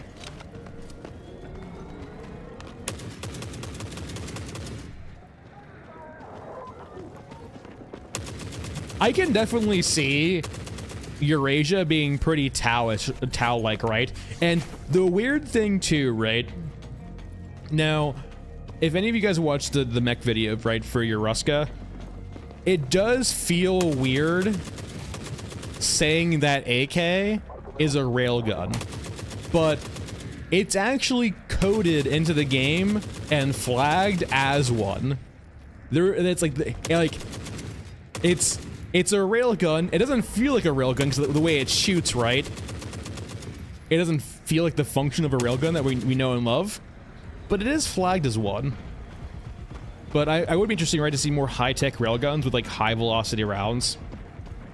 It is interesting too. It feels like a lot of like the high, like the tanks shoot perfectly fine, but like the mechs, all of the mechs guns are pretty, the velocity of their bullets is really slow. And I'm not sure if that's because, or their shells, not bullets, but shells, are pretty slow. I'm not sure that's because aesthetic or by design. Like, is it just because of that? Because they want to show you like all this cool tracer fire going around? Or is it for like balancing because they don't want to get you like one shot immediately? Like, I can see the instance, right? If you weren't familiar with the last patch, they fixed it a lot, but it still occasionally happens. In the last patch, units would occasionally pivot to you for a second when they were changing aggro and take a few shots at you, right? And sometimes it would only be like one shot or two shots, right? But for a giant mech with a big cannon, just one shot was enough to, like, when it was changing aggro, to immediate obliterate you. Thankfully, they're slow velocity, so as long as you're aware, you can get away from them enough to not immediately die. To them, you can still die occasionally. Like, I've done it a few times. But I wonder if that was an issue that they saw during testing, was that, oh no, these giant mechs are like occasionally one-shotting players with like no visual indication. Let's slow down the velocity of the guns a lot so that scavs can at least see it coming to try to get into cover or hide. No, future, not really, not really at all. We'll have to see in the December patch. The guns are all cursed. At least most guns are cursed.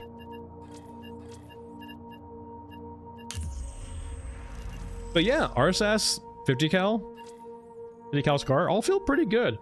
Downside of the Scar, right? You don't get a silencer, but it shreds through everything.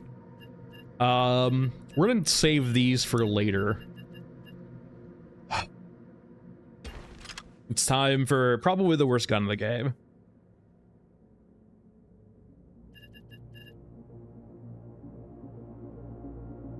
Well, the main thing, teammate, it's not that it's like it can't be a railgun AK. The problem is the velocity of the round coming out of the barrel is just really slow. Even for a conventional gun, not considering, like, even for a conventional, like, regular firearm, it's really slow. So when you have the tag of a railgun, it just feels even slower than that. Yeah. I didn't realize that front. Oh, that's beautiful, actually. VKS new best gun. I didn't realize the 4 times goes that front forward. That's beautiful.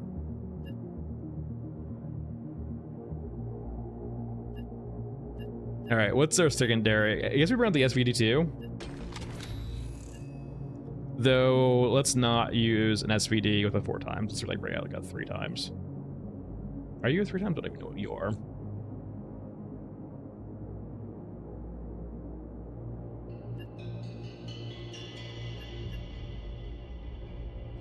You do have a silencer on you. I'm expecting this to be good and bad at the same time. All right, so we're using the VKS, which is chambered in basically the Russian version, if you want to call it that, of 50 AE. It's basically, it's a really, really big bullet going real slow. It's essentially 50 cal subsonic.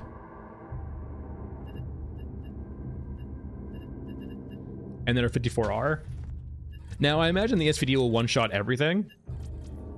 Like, no issues at all, considering it's 300 damage. The VKS, I am curious about. Let's also get a new map. We haven't done an Enclave. Let's do an Enclave.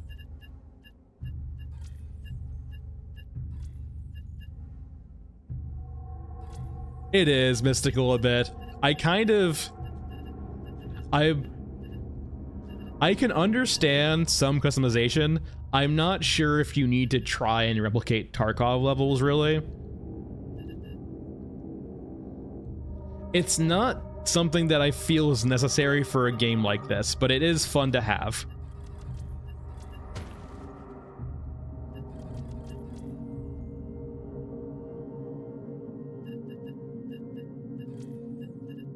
All right.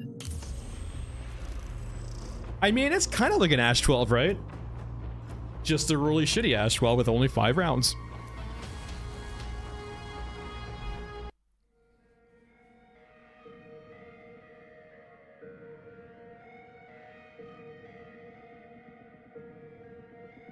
Tarkov essentially simulates, if you're unfamiliar, like the entire assembly of the gun. From like the receiver to the barrel to like the hand, not the triggers, although some mods do add triggers in the game. But like you basically play build a gun in that game. And that was like one of the key gimmicks, right? Is like for gun nerds, it gives them like probably one of, if not the best game to just like have fun with, like making cool guns, customizing your guns, so on and so forth. All right, so we need to find some unarmored infantry for the VKS here. How was the 4 times, by the way? Oh my god, I forgot how cursed this is.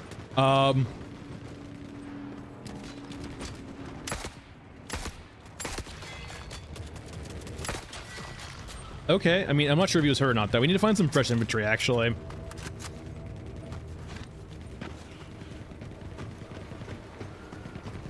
I definitely think so. There is that like weird vehicle frog on Ashen Mesa. It looks like a bus. That it looks like a troop carrier for your Europa. So I can definitely see that being the case for Eurasia too. Though I will say Eurasian cyborgs are airdropped right from the bombers. Only the more inferior ones, like the melee ones. It's not great, guys. It's not looking great.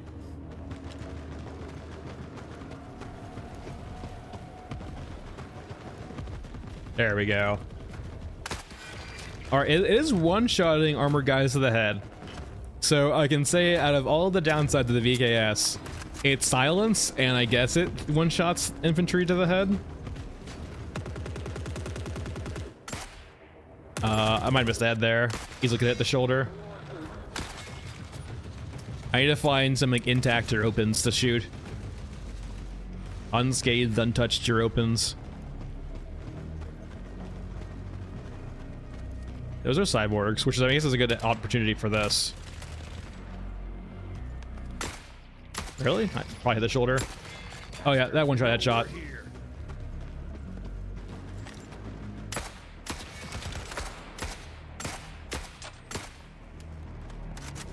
They're like a... There we go.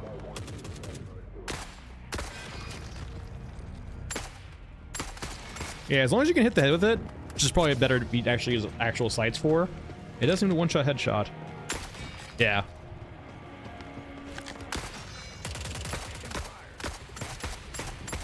So just kind of like the 308, if you want to like one-shot headshot things and be stealthy, SVD is great. Though I will say, in regards to like between the 308, I guess S58, and then this, if you miss your headshot, the SA58 is much more forgiving.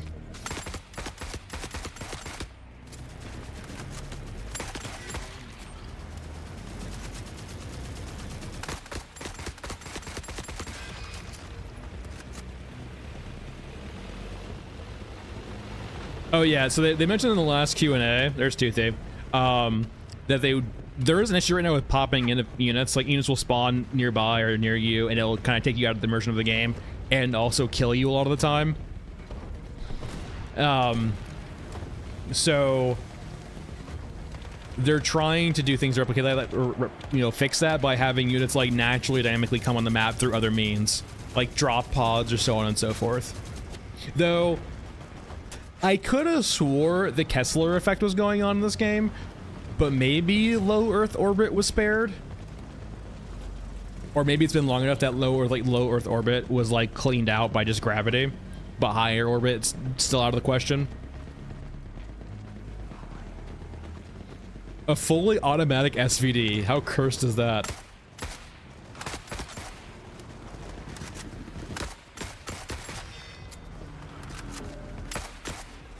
Though, what is the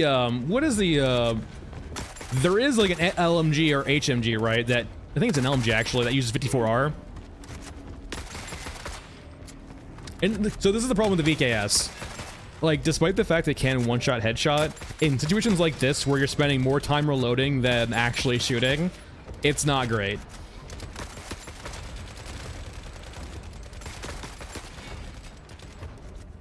Because like the biggest issue, or the biggest way you can stay alive, is staggering them and not staggering you. So the PKM, yeah.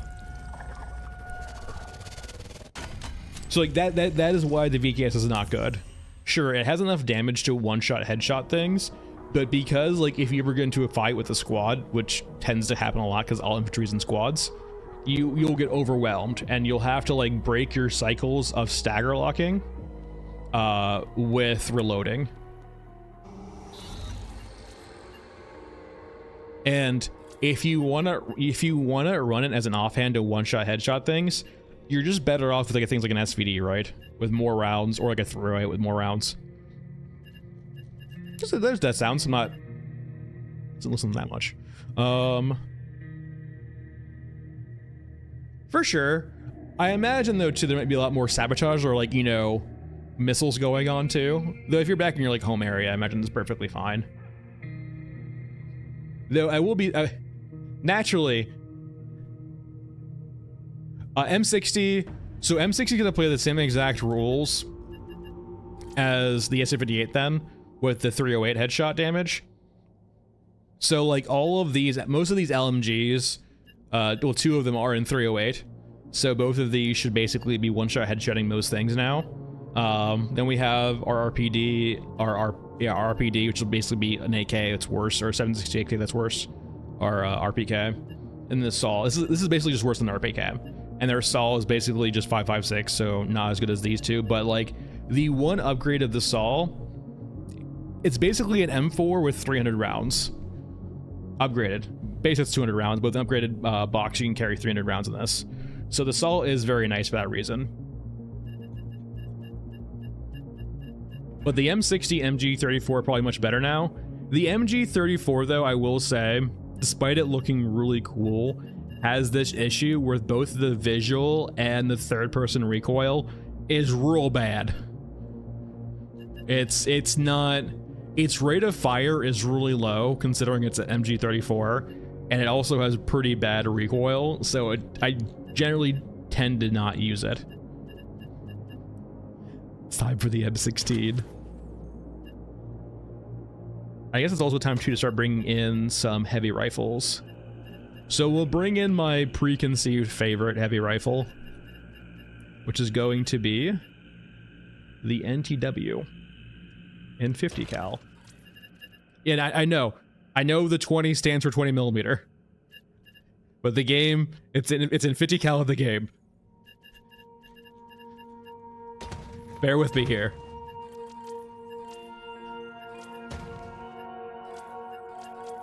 So the one plus, so both the Scar and this gun here and the GM6 are chambered in 50. The big change though is that the NTW actually goes up to just 800 base damage, which is super nice. So it means your body shots are much more impactful. And once we get to the 36 M2, it's going to be massive. All right. So, am I to the point yet where it can actually make you cool yet? It might not be there yet. No. Eventually, you can get to the point where you can put an M203 on this. Unfortunately... Wait. What level are you? Hello. You eventually do get an M203 for it. Yeah, I'm still too low. There's so many upgrades to the M16. It's not usable currently, though, so just keep that in mind. But if you're looking for that Vietnam aesthetic, it's there. It is certainly there. Oh, we died. Let me go ahead and fix this. So if you're new to the game too, Bundleton will sell you upgrades. Your containers here, high quality being the better ones. When you die though, all you need to do is just go to your rigs and go to your presets and then hit restore and it will buy them for you. And it basically doubles your capacity. So we have 397 to 656.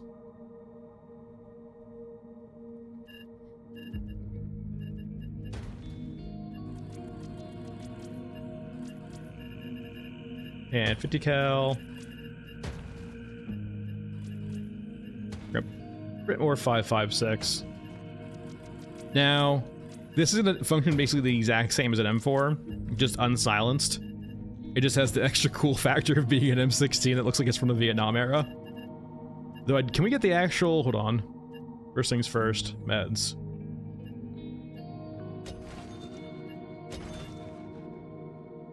Yeah, it's just raw HP. So units that look like they have more armor, they won't actually have armor, they'll just have more HP, which is a perfectly fine system for now, right? So if they look like they have more armor, they'll have more HP. Also, do I have the cool... Yeah, we do have, like, the cool, just default M16 stock here. No silencer, though, so keep that in mind. So I guess, I mean... I shouldn't, but...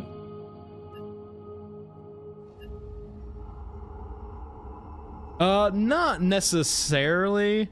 Oh, yeah, so raw damage for like, killing units? Yeah, currently it's about raw damage. Some units are flagged to have vulnerable spots and resilient spots, like the mechs do, but for right now, it's just raw damage.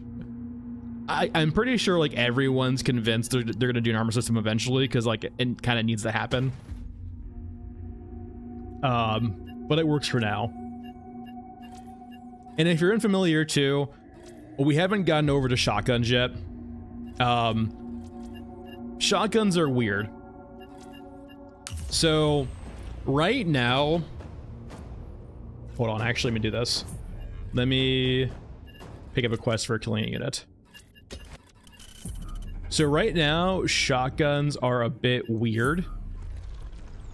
Because there's no armor currently, it's just HP. Shotguns do 100 damage per pellet, but the shotguns shoot 20 pellets. So it means every time you shoot a shotgun, you have a chance of doing up to 2k damage, which is by far like the best DPS with an auto shotgun. And so it creates situations where kind of your best anti-tank weapon is a shotgun. Funnily enough.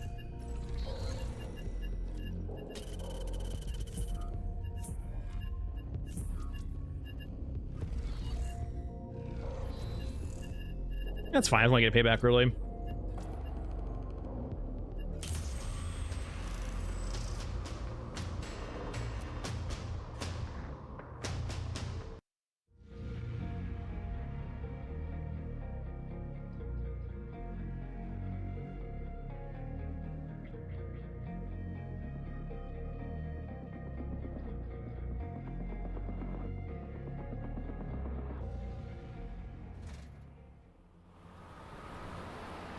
Alright. So we're going to my favorite sniping spot. And I actually, out of a lot of the scopes in the game, I do really like this kind of like built-in M16 scope you get. It actually is, it's pretty nice.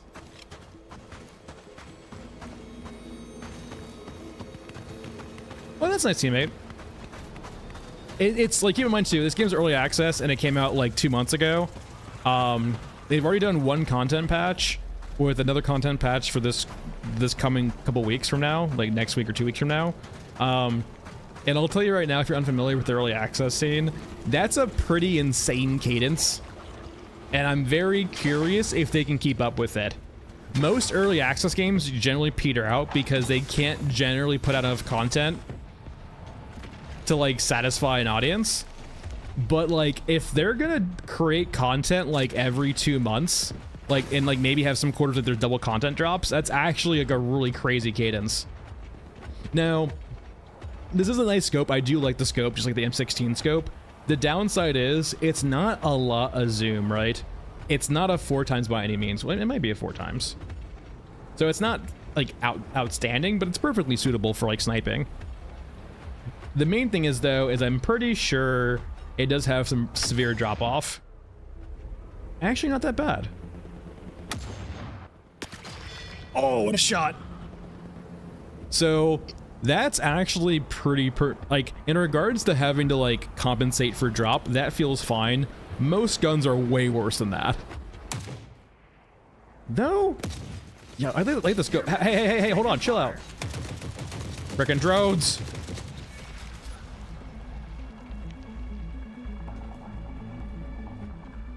Thanks, Thatch. And like, the problem right now is because like, the reason why we're taking that quest, right, is the only time units will spawn that far away is when they're quest units, right? When we go over to bunker, there'll be a lot of units there.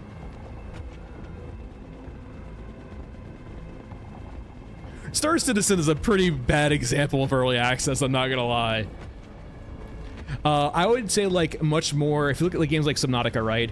So Subnautica went into early access in much of an alpha state. Like, it had entire areas that were just not there and not finished and not touched up, and the story wasn't there either. And from Subnautica to go from that to like release is about 3 years.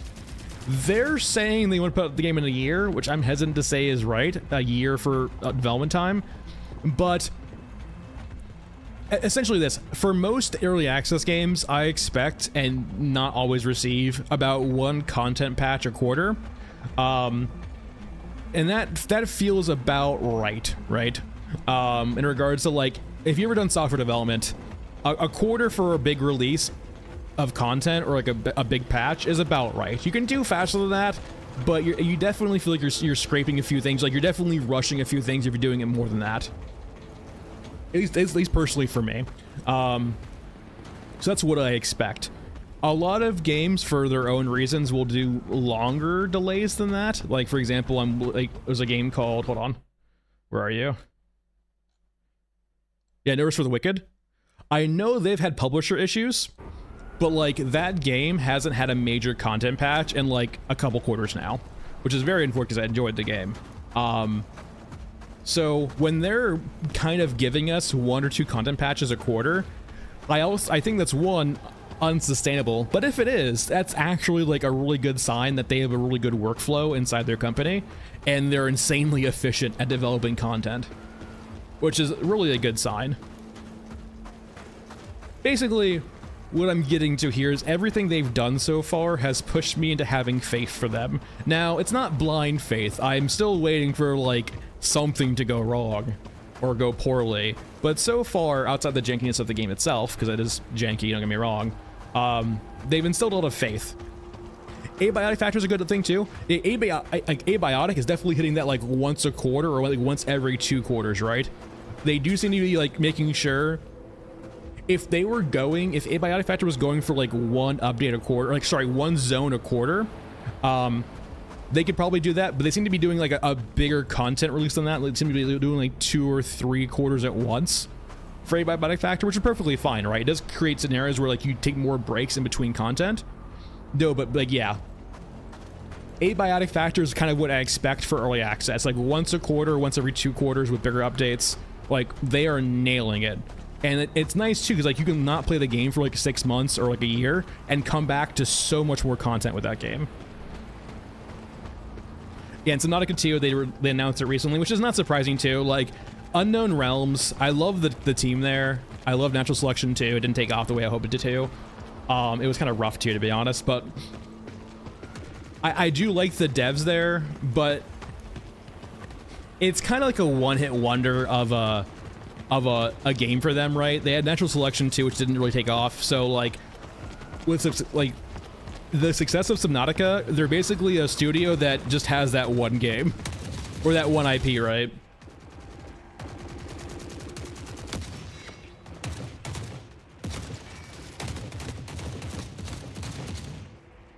So with only 20 rounds, it's kind of meh.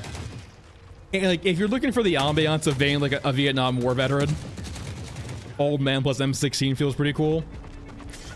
It was rough. The concept was always cool, right? But yeah, it had its reasons for not taking off.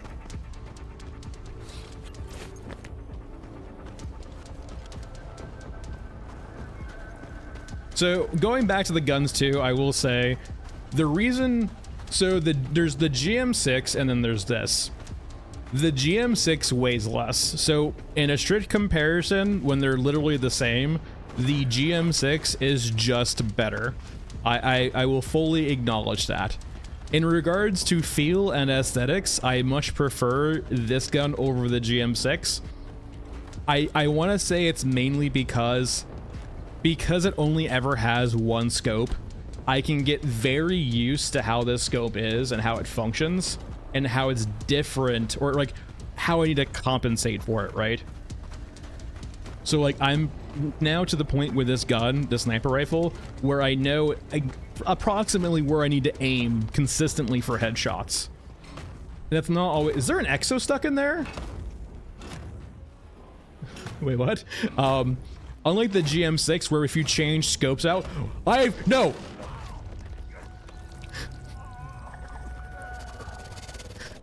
I thought it was inside. I've never seen an exo up there. I have never... I think I've noticed a spawn point up there before. I've never seen an exo up there before.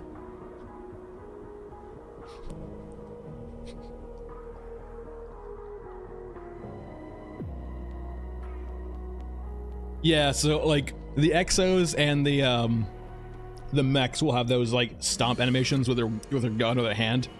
It will do like a giant AoE around it and kill you. Now, we're pretty low HP bagman, or sorry, old man right now. We're only prestige 4. I have no, I think it's like 1.5k. There's some threshold where that exo will not one-shot you.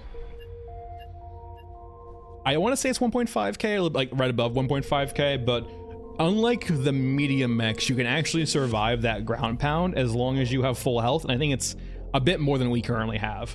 We're pretty low on HP still.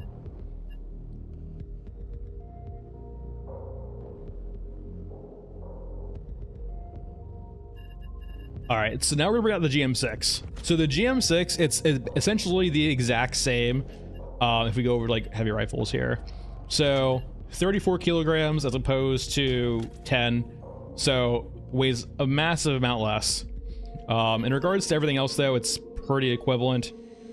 Like same damage, just the weight is huge. The accuracy is a bit better, apparently, on the GM6, just marginally. 89 over, yeah, 0.1. The big reason though people like this over the NWT is you have a lot more customization on here, right? You can add things to the gun, so on and so forth. No silencer, but like if you want a flashlight or a laser, or more importantly, if you want to be able to outfit a particular scope that you like the 4x here, this is what you can use it for. So I'll put that on. M16 is perfectly fine. It's just an M4 with unsilenced and has the aesthetic. If the M203 eventually works for it, it will be very interesting. It's like the biggest downs right now is it doesn't really have a perk to reason to use it outside the cool factor, which is perfectly fine to use it, right? But I would like to see the M203 be usable on it. It would actually make it a very interesting rifle to use. Oh, the TKB, I forgot about you. So, much like our beloved MPL, the TKB is a gun that just, it is real, don't get me wrong, just like the MPL, it is real, it's just more of a niche gun. Does not have any mods. And I do actually really like the aesthetic of this gun. It feels like this would be the like MBR for like some factions in this setting. Like maybe not just like Europa or like a sub faction, right? So say for example, if you had like, for some reason, the Great British Forces of Europa or the British Isles Forces of Europa, I could see them using this. No, this is 545. It's not 556. So it's more Eruska adjacent than Europa. All right. And because of the lack of mods, right, it will just have the same downsides. It's basically like the M16 to the AK. It has little to no mods, and it just looks cool. All right, rigs.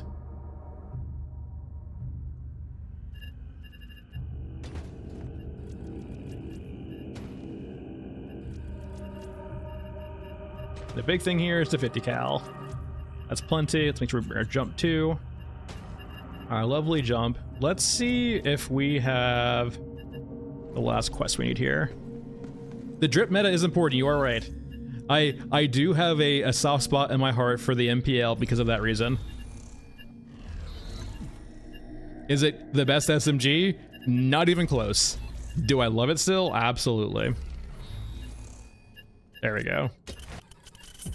So we're picking up all of these quests because these are all quests that are assassin quests, and they will spawn these units across the map from us so we can snipe them, which is always fun.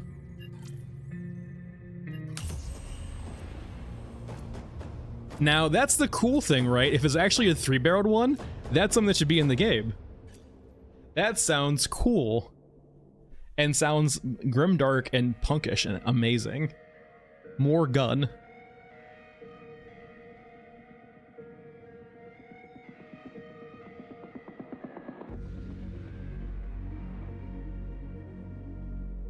Maybe eating a bullet would be better.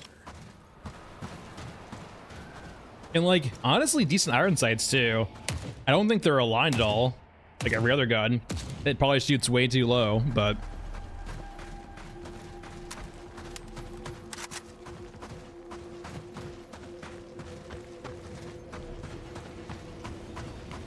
I mean, I'll keep doing deep dive zombie for sure. I'm not sure what I'm doing next. I haven't started working on the script yet for the next video, so... Though I probably will later today. So I'll probably be deciding later today what I'm going to be doing next. The Orgamech is definitely a popular option. I didn't bring meds. Orgamech's definitely a...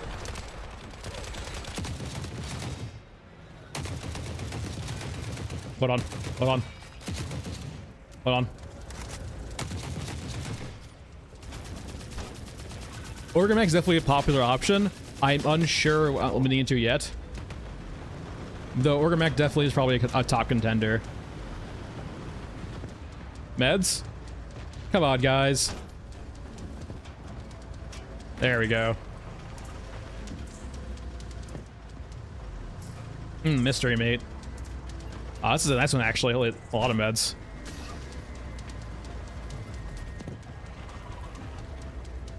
You know what I want to see, too? I know there was, like, that concept, or maybe even a trial for, like, that Russian, like, World War II giant bomber. But the bomber wasn't armed with, like, bombs. It was armed with, well, there was the one with the Pipashaws, right? And the bomb bay would, like, strafe. But the main thing one is there was one that basically had a bunch of cannons on it, right? Basically basically a World War II version of an AC-130. That would be really cool to see. I think it's basically like the M16 for the M4, right? You can't really mod it up too much, or really at all for this gun. But like, it has a kind of like aesthetic to it, right? Where if you like the aesthetic, it's perfectly fine. It does have a lot of bloom, I will say. It's actually not bad, considering how far away that is. It's perfectly fine. That's not bad for far away. All the guns have pretty decent bloom in this game. Yeah, M16 cannon optics, so like, if you're perfectly fine with irons, and the irons aren't bad either, right? Like, they're actually pretty usable irons, all things considered. So, I don't know. That seems fine. Naturally, there's better options, but if you like want to get the drip going. Oh, by the way, if you didn't notice, if you have a laser or a flashlight on, as long as you switch guns while you still right-click, the laser stays on. So we are now a beacon. I wonder if it works in multiplayer. If they can see the beacon on you still. Alright, so gold brick spawn right here. I don't see any units over here yet. Though they can take a while to come up over here. How about the drop? It's like, yeah, middle first stock.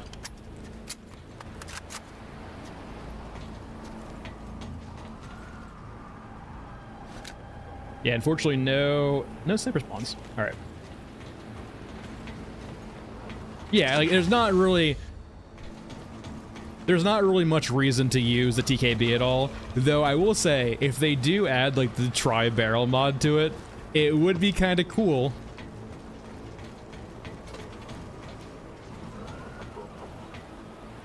Oh, it's a sniper. What gun is he using, by the way? Is that?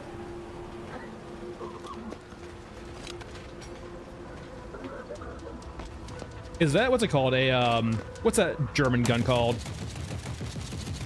Ow. Well, first things first, audio bug. You know, it reminds me too, no, what's that, maybe there was that French DMR. What's that French DMR? From like the 50s or 60s. But, or the semi-auto, the PSG-1, thank you, yeah. It looks kind of like that. The PSG-1. Or the FR1, yeah, the FR1 for the French ones.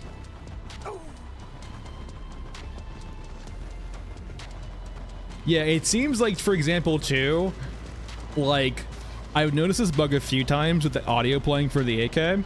It seems like if they're shooting a gun that doesn't currently have an audio file, it defaults to that, perhaps. Because it doesn't look like a gun we currently have in game. It looks like a PSG-1 or FR1 or something along those lines. Or like a really, really modded AK.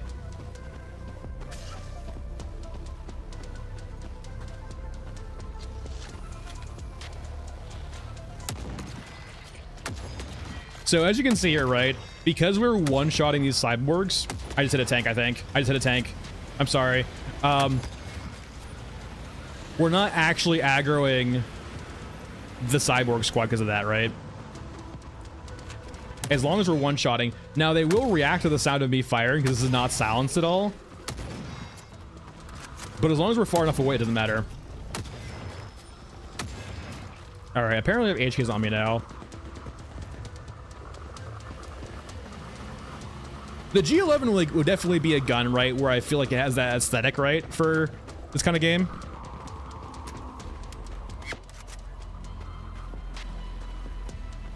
It has like kind of the outward aesthetic for like a dystopian kind of like grim dark game like this.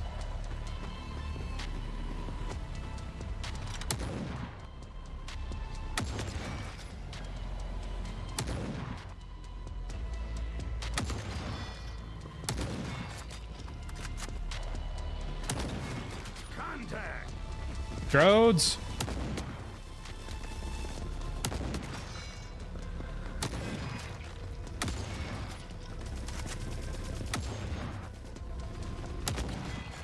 But yeah, because we can one-shot most things to the chest here or the head pretty easily, we're not getting the aggro that we normally would get. Which is why, like, one of the reasons why these are, like, the better sniper rifles, because they will one-shot most things to the chest also. Not everything, though. For everything, if you want to one-shot everything to the chest, we'll have to go up to the 20 mil.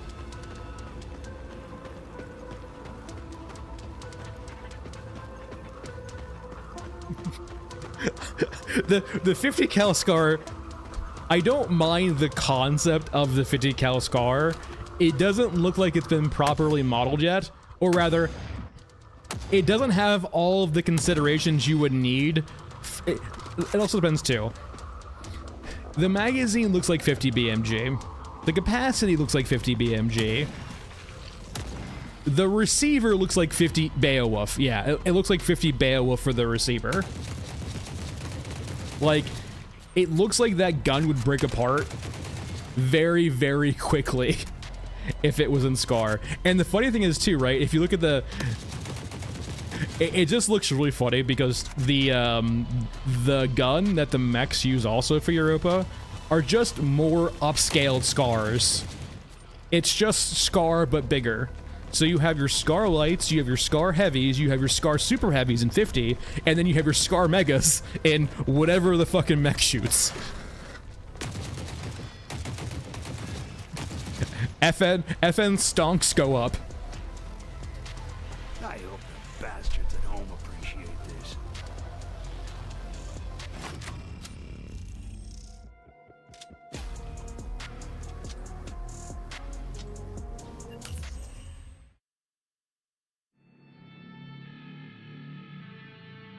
I wouldn't be surprised if just like the leader of Europa is just like the FN CEO, just raking in all of that sweet, sweet cash.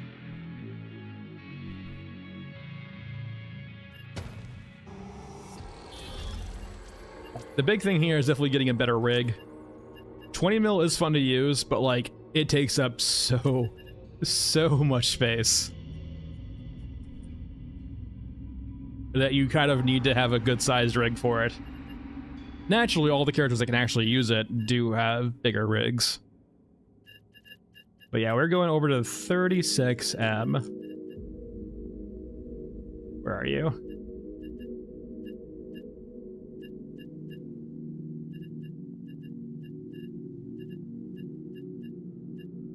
There we are. How many? I have 6 left. Okay, we're good then. Yeah, so in game, this is still inaccurate. So most of the weapon damage in the game is accurate. Not all of it is, though. So, for example, where are you? The NTW-20 and the GM6, they say 800 in-game, but they actually do 1.1k. The 36M says 1,000 in-game, but it actually does 2k. And so it basically obliterates everything that you shoot at it. And 20 mil. The downside is 20 mil is rural heavy. So like if I was to fill up all of my slots with 20 mil, I can bring 150 rounds. Which is still pretty good, but like no meds, no secondary ammo. But you don't need much though. We'll probably bring actually a few more rounds, like 60. That's perfectly fine. In regards to ammo, TKV's at TKV's it's the 5.56 or the M16 variant of the AK. It's perfectly fine, but nothing exceptional. It does have the drip though. Oh yeah, gold brick does, I want to say 1.5 or 1.1. Gold brick does a lot of damage. He will, if you're a newer player, gold brick one-shots you, and he's pretty accurate too. He does not fuck around. He does lots of damage.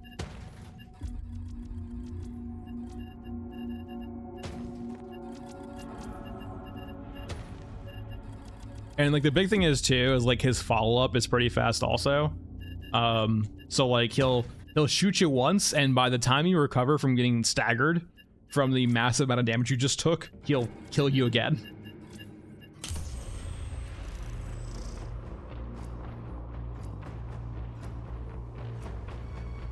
So it generally just ends up with you basically getting combo killed.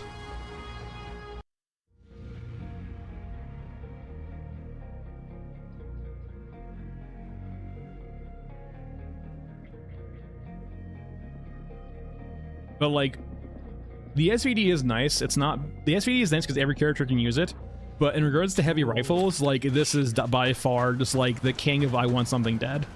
Now, ammo economy wise, personally, I really like on like Bagman, who has a giant space, to bring like a Scar heavy than this, or bring a Scar heavy like a GM6, because the Scar and the sniper rifles use the same bullet but do different damage. You kind of have the best of both worlds right with one caliber. I don't think I've really tried to. I might have done it once or twice, this monster, but this is mainly from just part 3 of Memento.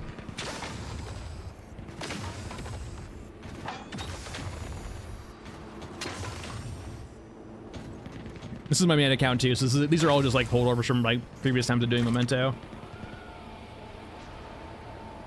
Really, no spawns over here again. It's so sad. So Goldberg can spawn here. One of them can spawn here. Sometimes Tormentor will go back and forth over here. It's quite sad. But that should mean, ow. So case in point. Because they, okay, exactly. What did I do? What did I do to deserve an HK? Someone tell me why. It's so, what did I do? I didn't do anything to deserve this. Is it because I shot a 20 mil once? Why are there HKs on me now? I jumped up on top of something and then fell down and then shot once, and now I have hunter killers on me. Yeah, but one shot high threat?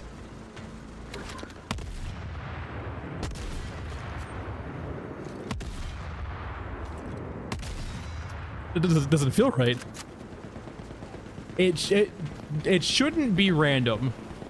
It's just weird.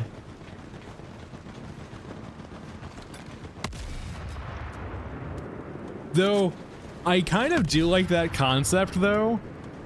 I mean, maybe, but like, I don't know. It's so weird. I've had it, though, happen 2 pixel with high rep, I'm pretty sure. I've had 2+ rep factions and had this happen before, where I'll get like a really premature HK. The light's not on right now, though. Is there a dog nearby? Me not getting shot at yet by like an EOD. All right, let's go find our doom. All right, there's the trigger on. Though, okay, so going back to the concept, right? There's an interesting idea too, right? Because the battle was quiet and no one was fighting, maybe the 36M drawing the attention of everyone pissed some people off. Am I hitting like an invisible barrier? Yeah, you can't kill dog. And like, even worse, the HK dog is the one that kills you under 2K. Did they just despawn? Okay.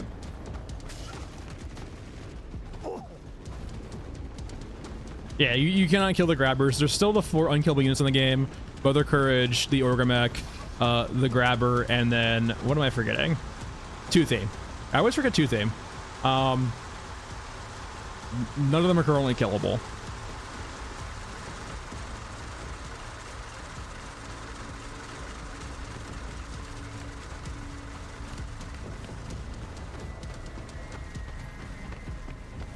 What happened to the HKs?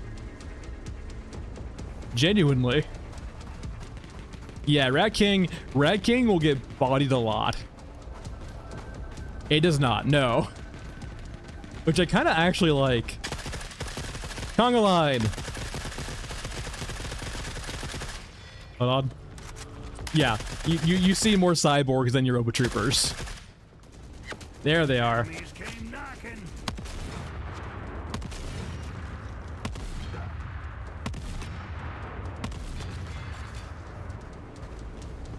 So, and even like too, the tanks won't use their main gun on you. They'll only ever use their coaxes and top-mounted top-mounted guns. Actually, can I use this for my advantage here?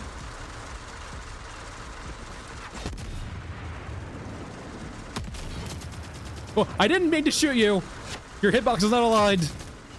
But yeah, you can jump on the tank. The tanks only aggro if you shoot them.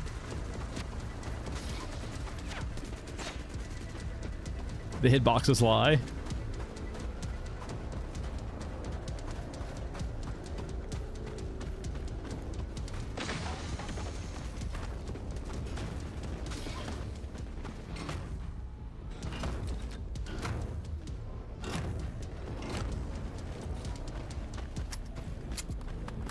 So, case in point, actually, this is a good example. So it will draw their attention because his gun's not silenced, but it won't aggro them. So they'll come investigate, but they won't immediately start murdering me. But like, because they won't fully aggro until they see me, as long as I kill them quickly enough, they don't care. Also, this is like the troop carrier. Wait, what's up here? Oh, cool. Yeah, like this vehicle right here seems like to be like the troop carrier or the APC of Europa. It's got the Gall 8. It's got the like the anti-air gun basically on it. Oh shit! Taking fire. The Saint Rat King. I'm so dead. I'm so dead. I missed. No one saw anything. So yeah, CWIZ. Cut the stream. Got it. It's weird. I also feel like too, like Rat King doesn't feel like a big enough. It feels weird that Rat King will spawn like, so Rat King is like the king of the scavengers, right? But he puts himself in spots where it seems like he just chooses death. Like he spawns in the middle of Ashen Mesa between like both the Eruska and the Eruska and the Europa faction. So it's like, could you be in a worse spot to scavenge, Rat King? He's in the middle between two armies that want to fight. He's like, no, choose peace, don't fight. All right, we're gonna rock the 36M one more time. I want to snipe with it, but unfortunately, it's just so hard to snipe in this game.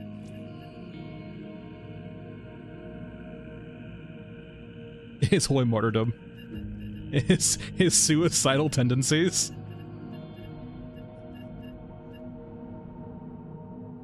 No, Rat King is just random. I haven't seen or heard any indication of the shrine doing anything. Please tell me if you've experienced something different. I have never gotten a response off praying. It's always no answer. The Rat King forsakes us. But maybe it's because we need to give him cow. Maybe he needs cow first. Alright, what gun?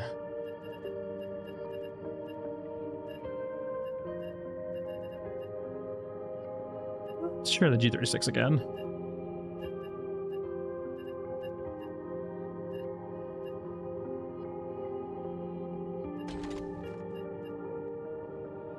No, nothing happens when you pray. Like, no, like, there's nothing drops when you pray. Like, if... I'm sure, too, there are people... I haven't done it since, like, launch. You can, like, uncompile the code and take a look and really dive deep if you want to explore. I feel like I would have heard something by now if that was actually the case where praying did something. So it's not really functional right now. The mechs kind of drop stuff when they die. The biggest thing is that there's a quest for Rat King where you'll basically pick up his residue, right? When he kills things. Oh. Good point. I think I was mentally still in SA58 mode. 556.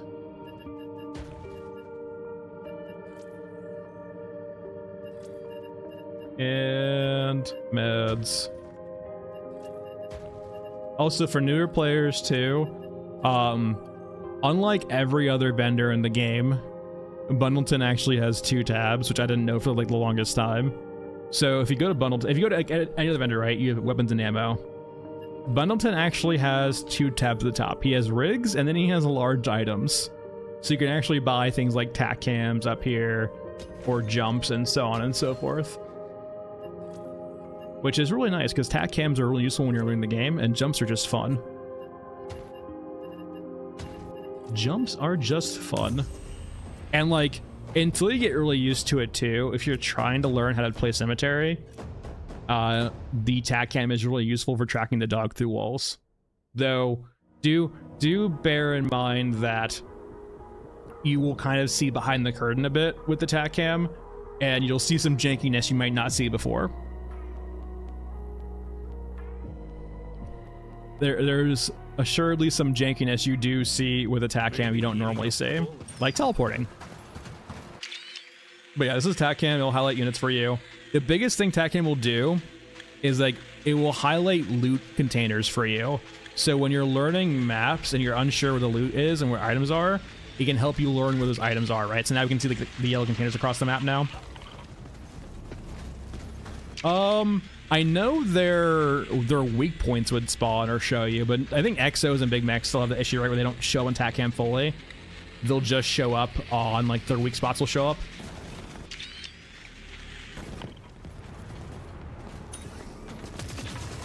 I think it does, right? Cyborgs have X-ray vision. Or at least have the ability to do so.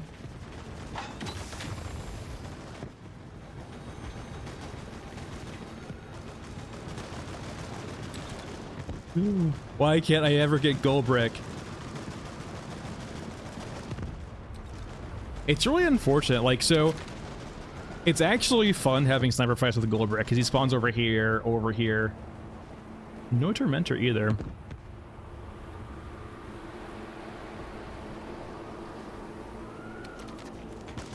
Hey, Delta.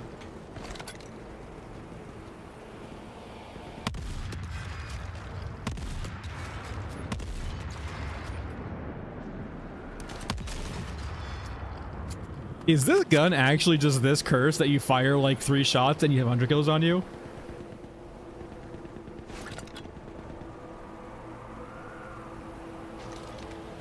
Really? Interesting. Well, thankfully we are safe up here. This is an area, there's currently no flying hunter killers, so we are quite safe up here from the HK threat.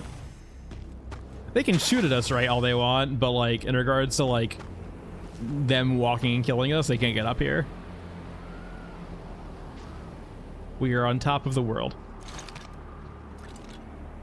It'd be so fun if units just spawned though. I will say I understand though to a degree. I'm not sure if they've configured the LOD. Oh, Tormentor.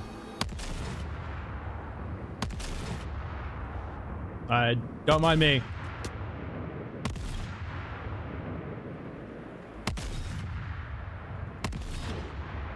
Really? Oh, they're going around him, that's why. There we go.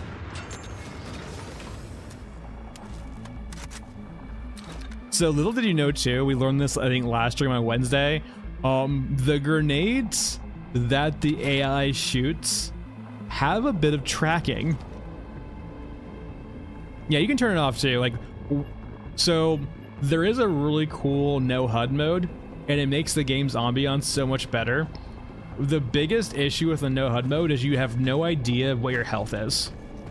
Like, that's the only biggest downside of no HUD. If they gave me a health bar, or just like some way of telling my health, not even a health bar, just a way of telling my health, right? I would probably play this mode all the time. I don't care about my ammo. I don't care about really anything else, just my health. Because there's literally no way of telling. Sort of kinda, yeah. It's way beefier though.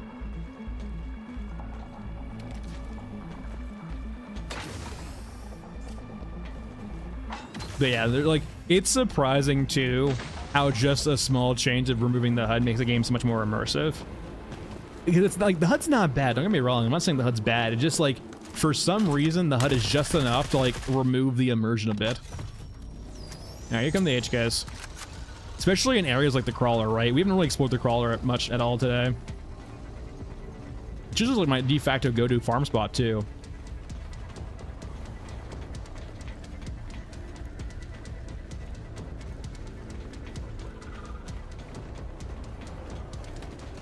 Yes, but this is chambered in 50. All right, let's go explore our crawler.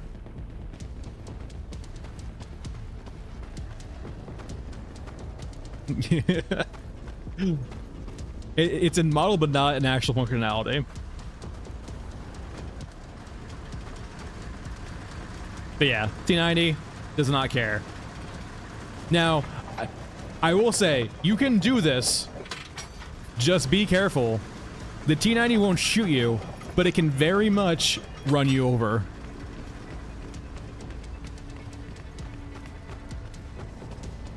It looks like, yeah, it looks like what's like the Lottie or the Solithurn, yeah.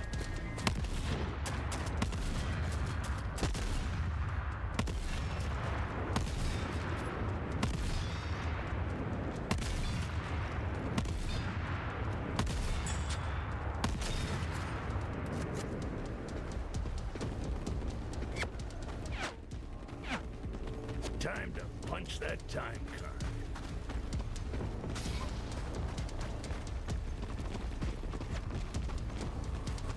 As long as you don't do damage to the tank, they don't care. The second you shoot the tank, though, they start killing real quick. Hey, hey.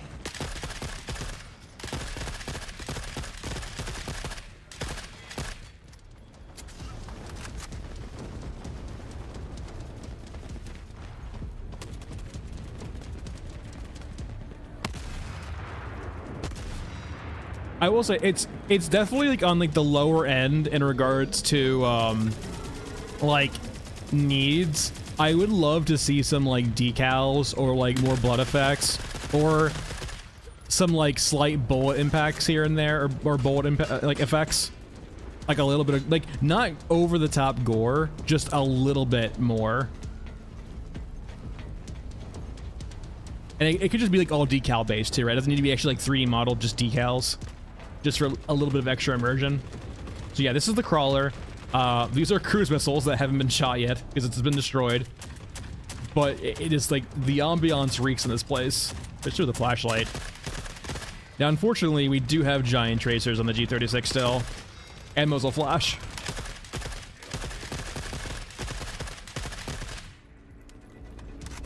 But a key thing about this place in the crawler, it will like infinitely spawn cyborgs. So if you have ammo, you can keep fighting here for all, like, literally as much as you want. Now, I did not bring a flashlight, though, so this is not great. Though, I do have an unsilenced gun, which helps out a bit.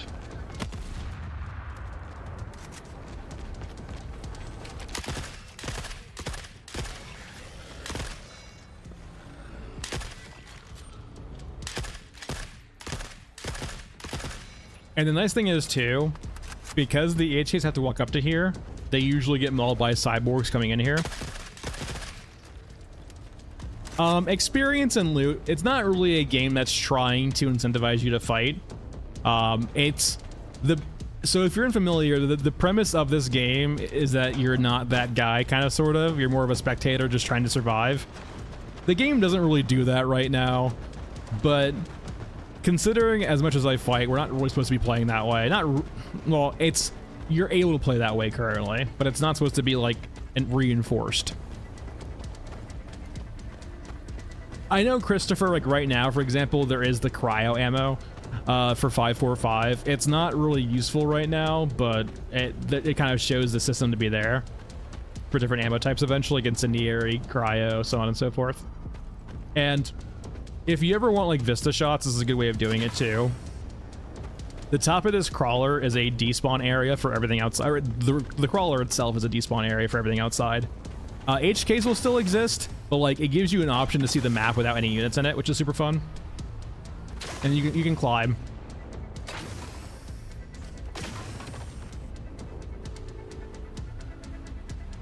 The game does look well, or great, good. Looks great. And it's like the biggest thing, like it's not insanely optimized yet. I'm hoping with more time it'll get more optimized. The biggest bottleneck for sure is going to be definitely a processor, right? The processor right now for the game, it needs some actually good power behind it.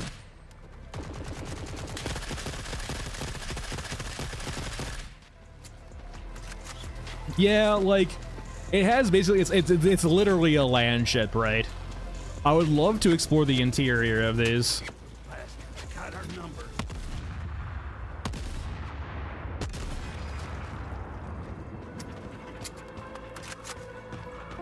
Yeah, like so Big Green, if you're unfamiliar, is basically the first heavy mech, the first gigantic mech. and I'm really curious exactly how big it's gonna be.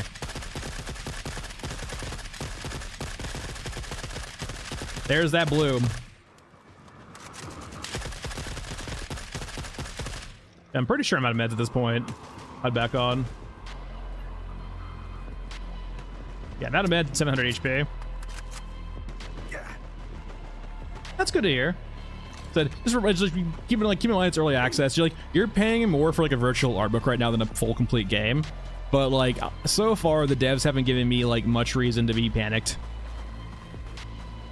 That's what I mean. That's what I mean. So that's essentially what I mean by bloom is the spread, right?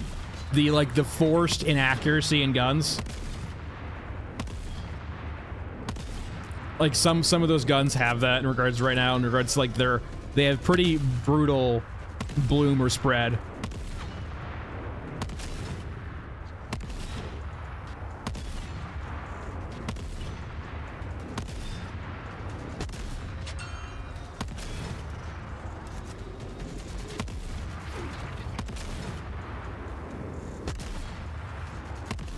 I'm definitely hitting the wall here, I'm pretty sure.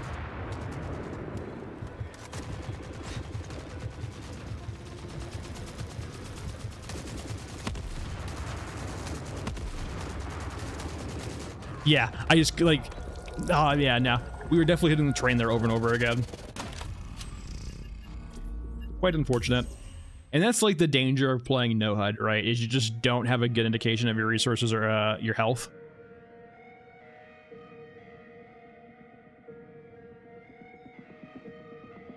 No, I'll just call that like a muzzle flash. Though, like, muzzle flash for all the guns is pretty egregious right now. Weirdly enough, the best guns for muzzle flash right now in the game are the shotguns. They're by far the best in regards to like not having egregious flash. All right, so we've gone through all the rifles so far, and the only thing that's really changed is the SA-58's definitely moved up a bit. It still has like the massive economy issues, being able to get 250 per reset. So you get 200 from this guy, and you get 50 from this guy, Bunko. So you basically get 250 every hour. So unless you're getting a lot of extra 308 in raid, which is not necessarily easy to do, or it's much more random to do, it's hard to run it consistently. Yeah. I actually mainly refer to bloom. I call it bloom because of Halo Reach, right? That's when I first started using the term bloom to describe like the area where bullets can land that isn't really where you're aiming. So I guess like 308. I mean RSAS. I think actually it's sniper time. Actually, I'm pretty sure both the RSAS and the SVD are decently accurate. I think I was surprised by the RSAS last stream. Let's bring the SVD over too with the actual same optic.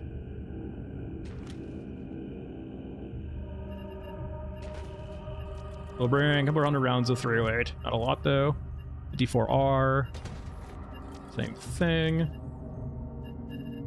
I need to jump though. Vendors.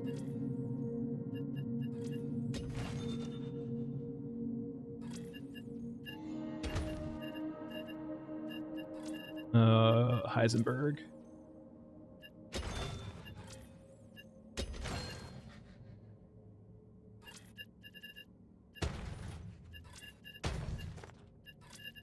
And the big things we want now are gonna be quests for Enclave.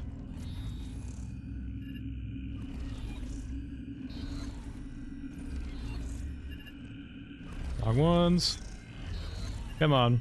And what we're doing here is we're refreshing our quests basically by just exiting, going back in the log continually over and over again.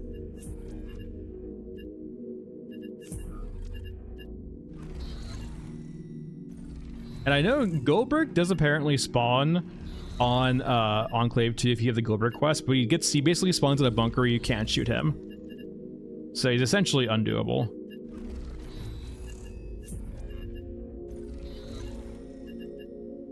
I think it's Eurasia gives us a pyro quest. Show me pyro. There we go. That's really the only two we need here. So we're gonna go to Scorched Enclave, we're gonna go to Cemetery. Good.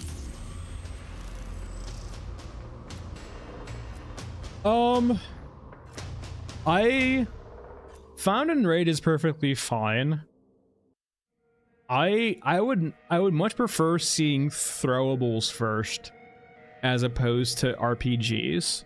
I would love to see things like sticky bombs. I would love to be able to bring the IEDs back to our base and like use them to make sticky bombs and stuff like that for anti-tank purposes or armor shearing off purposes, right? I think I would rather see other things first than an RPG. And like the big thing too, right, is if there are things like RPGs in game, I can almost guarantee you too, only a few characters are going to be able to use them. Like, I doubt they're going to give, like, Scav Girl, right, the ability to use an RPG. Also, we're at this Rat King, everyone. And Toothy. Well, Toothy's supposed to be here because we have the quest. So let's use the RSAS first. Kind of like so the main thing here that usually kills us is the bloom. But yeah, I've actually been quite surprised with the 308 so far. It's not like insanely accurate, but it is pretty accurate. Way more than other rifles. Like, it's definitely, it still has that like bloom factor to it, right? Where it's not completely accurate, and it's probably more accurate. It's probably less accurate than it should be, but it is functional. Like SVD wise, it might be about the same, really.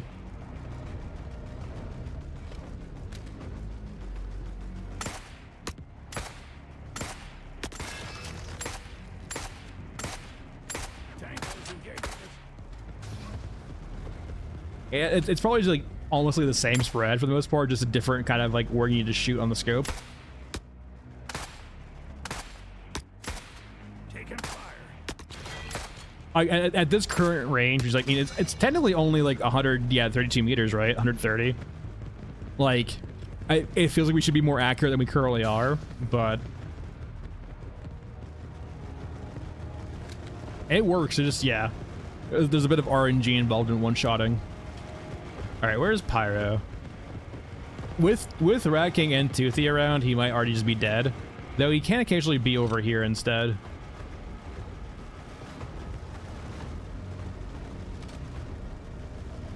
Dude, he's gonna die, by the way. He's getting lit up. Can we save him?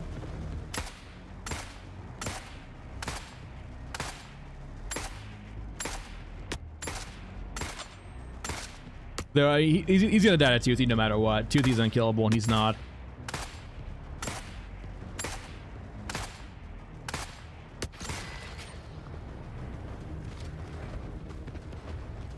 Yep, there he goes. Poor guy. But yeah, when mechs die currently, they don't have death animations right now, so they just go to idle mode and just are on fire.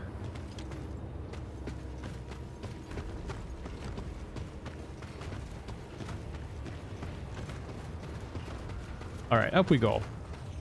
Looking for Pyro. Looking for a guy with an anger problem and a grenade launcher.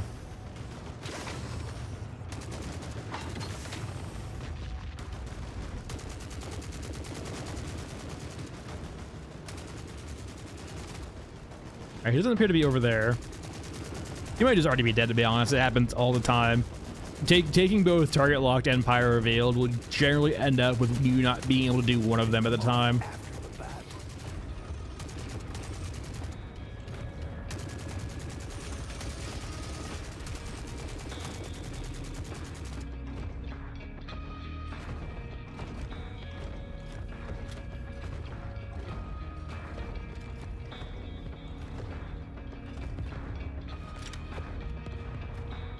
Who's he shooting at?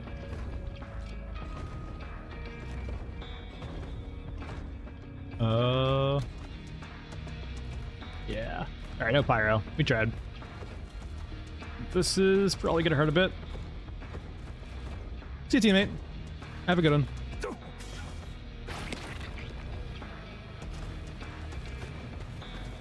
Alright, off to explore the rest of the map. We could like leave, go back to cemetery and come back in. That would respawn both Toothy and Pyro and the commander.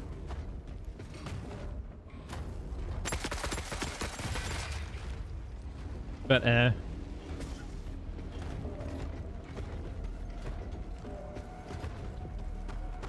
that's a lot of your Ruskins. Sorry, your opens.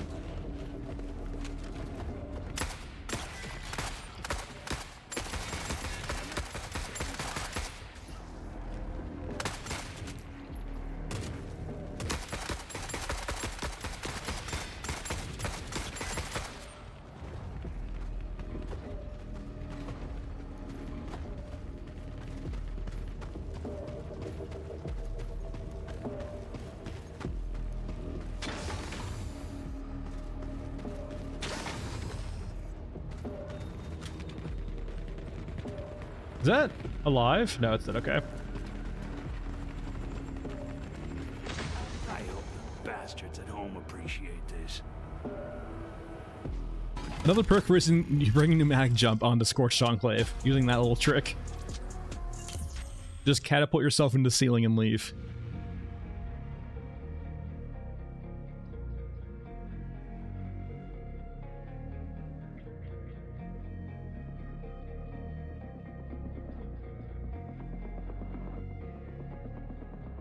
All right.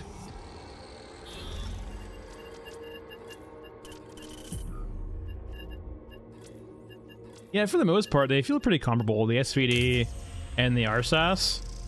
I guess the RSAS has a slight edge, right, in regards to just having more rounds. Though, I will say, the SVD does have a lot more body damage. So the SVD's body damage is 300. Versus only the 175. So like if you don't have a weak spot to shoot, the SVD is better or more forgiving, I guess. But like headshot wise, the RSAS is killing it. Though at the point, just run the SA58 really. All right, let's go to my probably my favorite loadout though. So like the SA58 definitely has like the strong, like it's hard. It actually has, there's a give and take now. Before there wasn't, but now there's actually give and take. Because the RPK has 100 rounds. And it has 100 rounds that can stagger. Like if we go... And like it's just, it's so like common too, you can buy so much of it. 500 per reset. This is hard.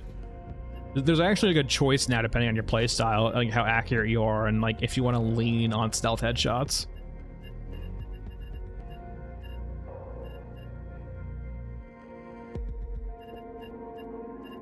I guess we'll bring a few rounds of that. Probably not gonna use it, but why not? Just mainly because like there's real utility in just being able to have 100 rounds of stun lock. And a lot of fights will, like, when you're in a really bad spot, those 100 rounds can get you out of that bad spot by just spraying down and keeping those guys locked down. As you've probably seen so far today, with the accuracy changes in the last couple patches to the AI, they are much more dangerous than they were before. And they will tend to just obliterate you pretty quickly if you're not continually stunning them.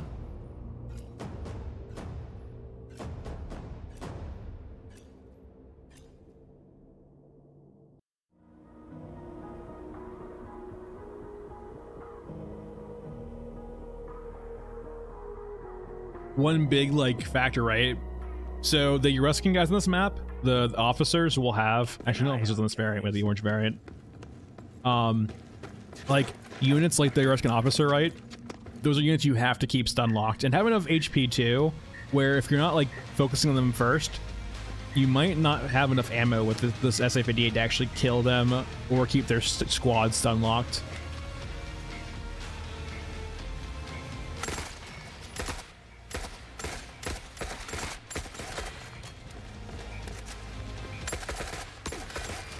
So for example, too, yeah, like the scramblers there, like the quad peel guys, probably definitely a spot where the SVD shines over the SA-58, because these crawlers and the scramblers, the running guys, don't, to my knowledge, have hitboxes. They're just one hitbox, and so just higher flat damage is better than headshot multiplier. And also, if you didn't notice too, we get the floating magazine.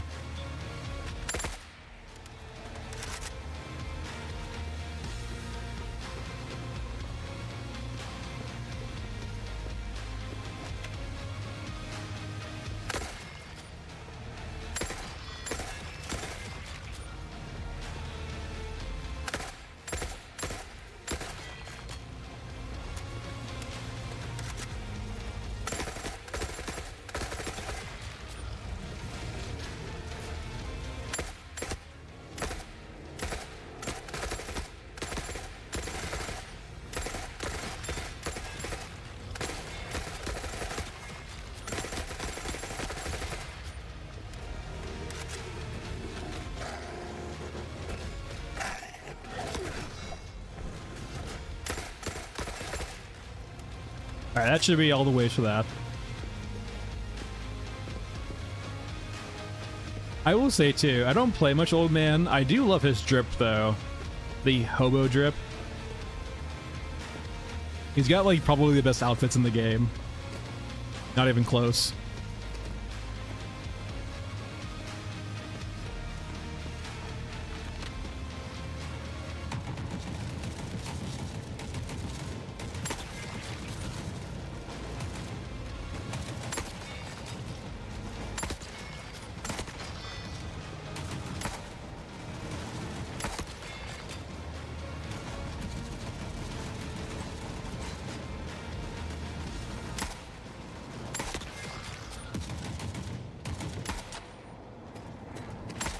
Oh, the railing.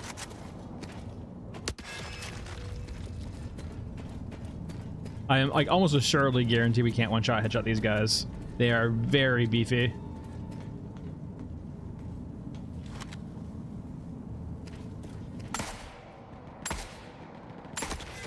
Oh, he might have been hurt though. Hold on here.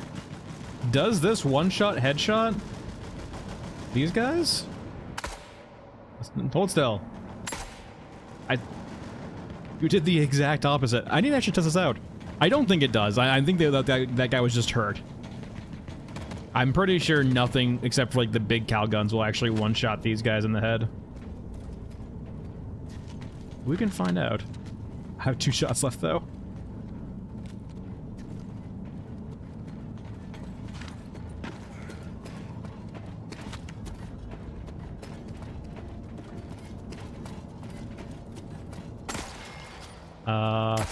Oh, missed the second shot. I need to test this again, actually. Maybe we'll do a 308 plus, I guess, SVD run next, and we'll see if we headshot these guys. If the SVD one-shot headshots those guys, and the 308 doesn't, that's actually a pretty big thing. Having a silenced gun that can actually one-shot headshot these guys dead. Not for scavs. I mean, like, I do know they're definitely gonna be missiles eventually for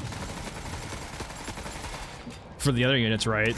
Like, they have missile pods and missiles on them, they're just not currently functional. I'm not sure if scav should have that. I wouldn't mind seeing, like, IEDs and stuff like that, or, like, things that we can, like, homebrew using those. You see a scav team bring out a Milan. The good old, like, Bagman plus Scav Girl setup for the Milan.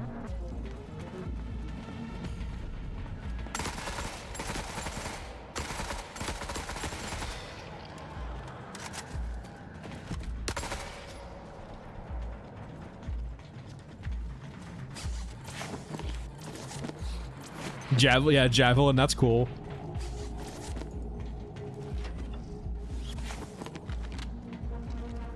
I think I'd rather see RPGs before that, to be honest. Like unguided ones for the scavs before that, but yeah.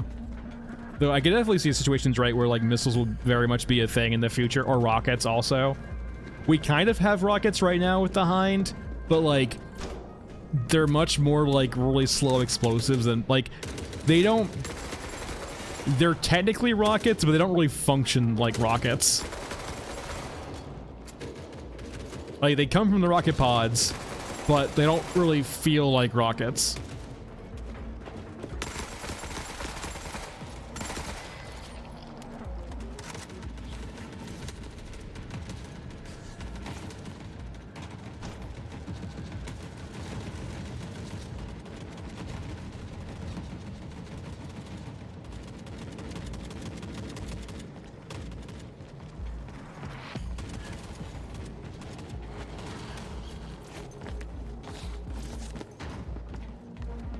Ow. Come here, you go.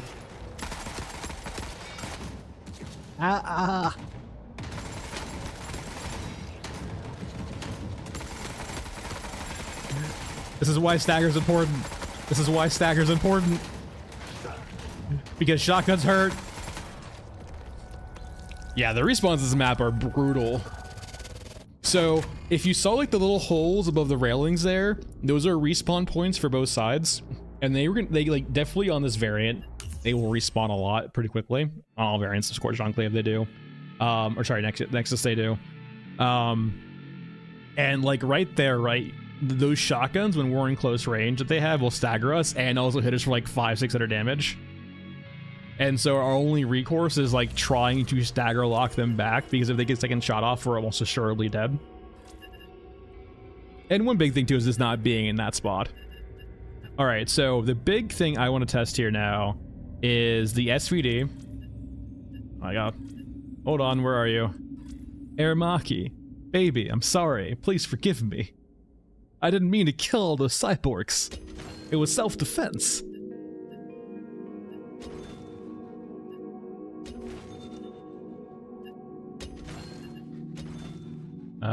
Would you like some dirt? What can I do to make it up to you? There we go. He now loves me again.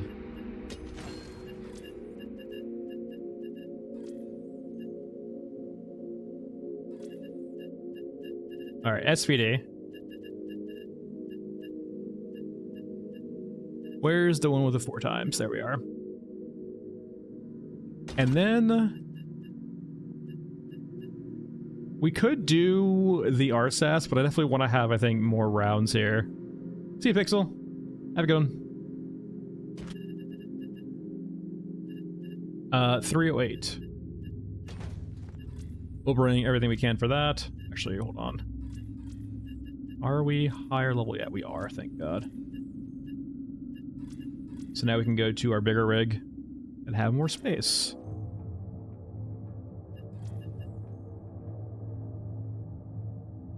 Bring that over. And then lots of 308. All of our 308, basically. And then 54R, we'll bring in like 100 rounds, I guess. Meds-wise, thank God. It's always a bit rough when you start running low on meds. I probably need to do an Elephant Mausoleum run soon and just start stockpiling meds for a bit. Alright, Nexus. We're running back. Even if we don't get that variant of Nexus again, the regular variant of Nexus will have plenty of Euruskans to headshot. I'm kind of feeling the SPD might headshot, one-shot headshot those armored guys for Euruska, which is huge. It would make it the only not 50 cal gun to do that. Thanks for the fall castles. But like it, yeah, just it also makes it the only silenced gun that can probably do it too.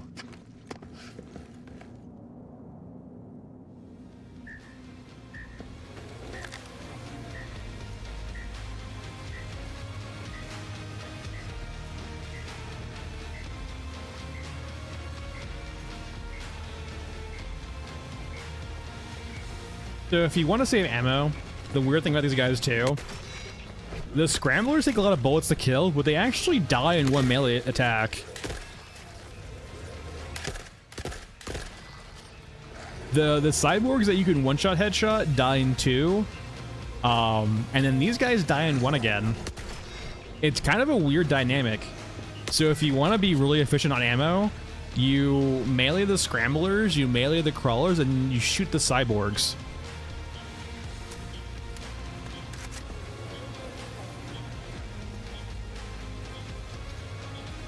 If, like, you're actually trying to be efficient on ammo.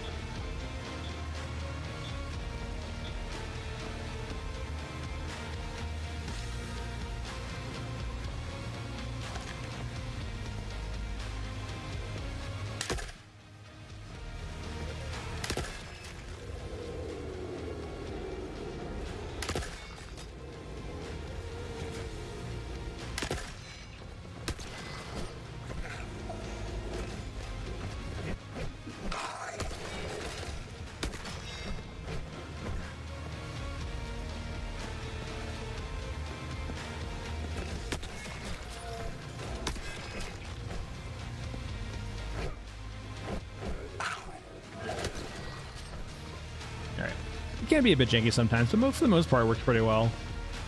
As long as you start the melee next to them, it usually works pretty well.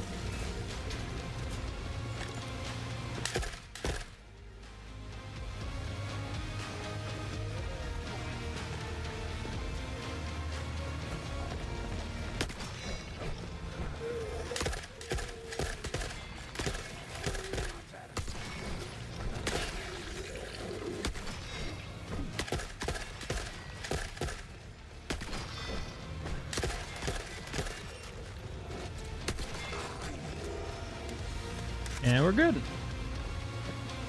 Now for the big moment of truth.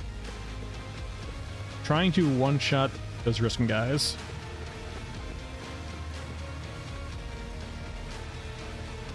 Alright. There's some over here.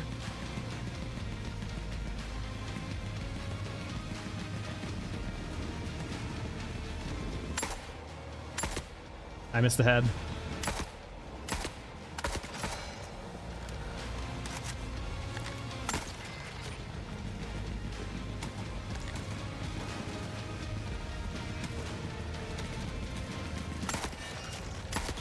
Actually, we'll one-shot all of them.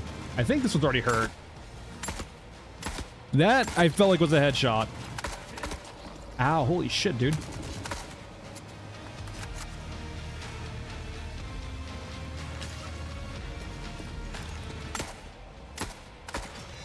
I'm feeling like a no. Though, I think a few of these guys might have helmets, though. I wonder if it's like the same thing with the Eruskins as Europa. There's armored variants of these guys. Like, that's a helmet right there for sure. I think he was already hurt. So we need some Euruskin infantry without head armor. Unfortunately, I think it mainly devolves into Eurasia versus Euruska here now. We can see, though.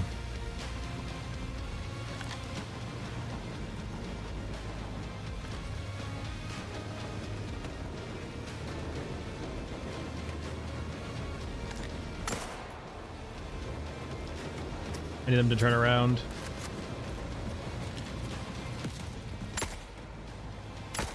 I felt like that was a headshot. Yeah. So there's definitely Euruskins that don't have head armor. These guys definitely do, and there doesn't seem to be one-shotting them. So we need to find some Euruskins without head armor.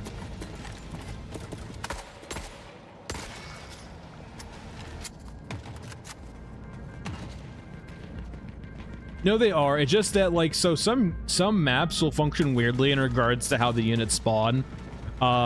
You'll have, like, the first initial wave or spawn on the map that will be of a certain type of unit and certain faction, so on and so forth. And then, like, the respawn points will have different conditions on what spawns there. And so, for example, right, on the daytime version of this map, like, instead of having, like, a kind of orange tint to it, it has a white tint to it, or a clear tint to it. You'll start with heavy brawlers that only melee, but after you kill that first wave of heavy brawlers, the respawns will only ever be the regular brawler variant and not the heavy variant. So it's just different conditions on the spawn point and then the respawn point, basically.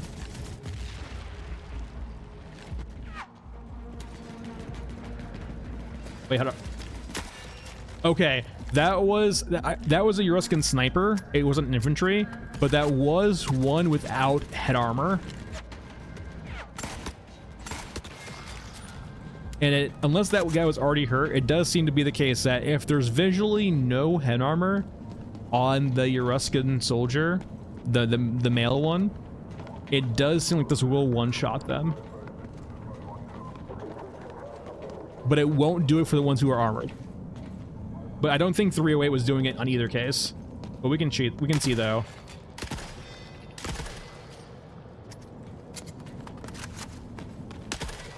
I'm kind of hoping it doesn't though, because it would give the SVD a bit more of a use case over the 308 round in particular instances. We'll just have to see. Though, like I said, finding more Euruscans is going to get harder and harder. It's already dying down a bit too.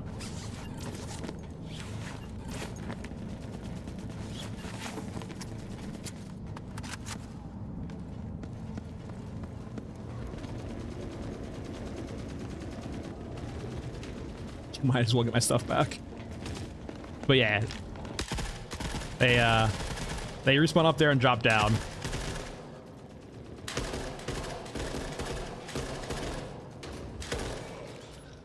And shotgun's hurt.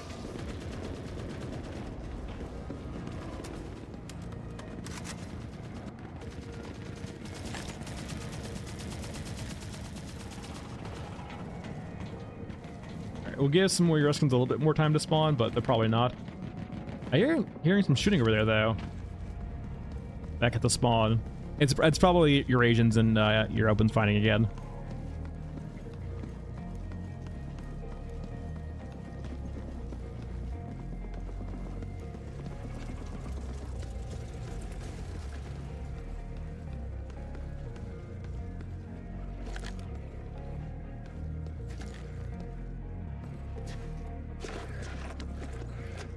Or just maybe drones fighting, I guess. Someone see any spawns over here?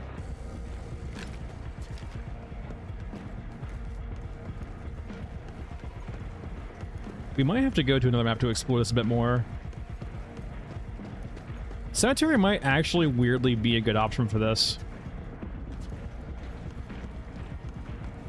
Let's go over to Cemetery.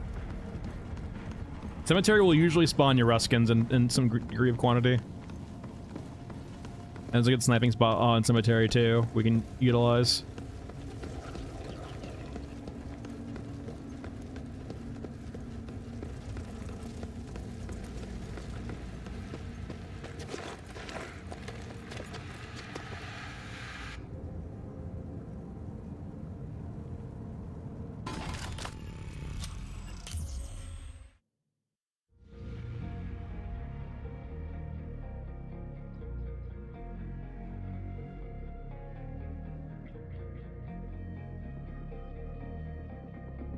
So the one big quest we're gonna want to have for this for Cemetery to help spawn some Euruscans is gonna be Free from the Shadows, and we'll also try to find the quest for, I believe, the logbook. I want to say it helps spawn more units on there. I definitely know Whispers does, or Free from the Shadows does. Yeah, Burying Secrets. I'm not sure if Burying Secrets does, but it might. The same setup as before. Let's go ahead and buy some more 308 real quick. Nope, we're out, never mind. We'll bring what we can.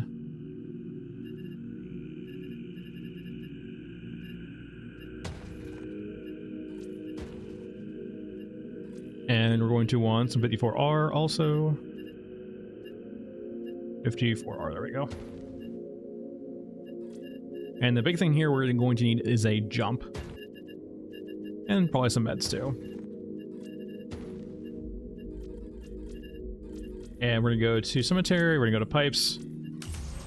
And if we're trying to just test Euruscan infantry, Cemetery spawns a lot of them. There is the dog to worry about, but there's a few spots we can use to not hopefully have to worry about the dog, knock on wood.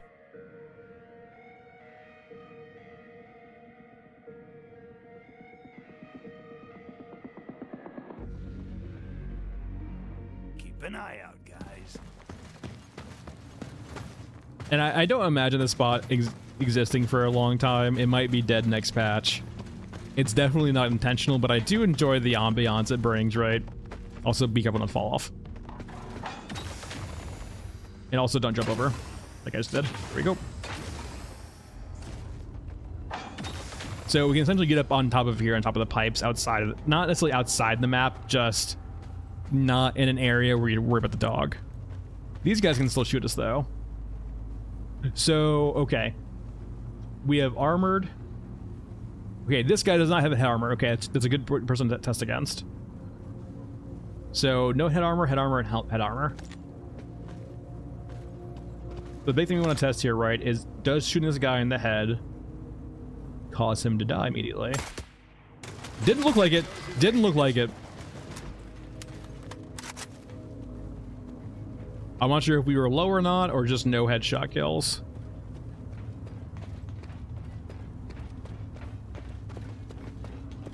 And they should break aggro pretty consistently, considering they can't path to us. Now, I need to make sure. I can't see the impact, really. I might have missed the head. Make a better shot.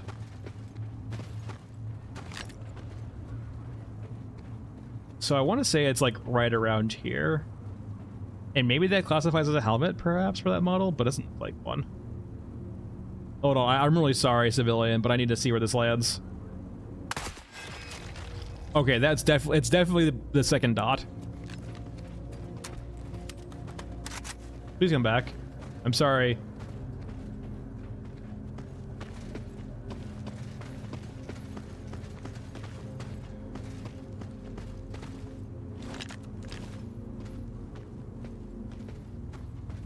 They left their poor civilians unguarded. How could they? I haven't heard the dog yet. In a while. Very weird. Got to prioritize the goodies. I think I might hear it in the sewers.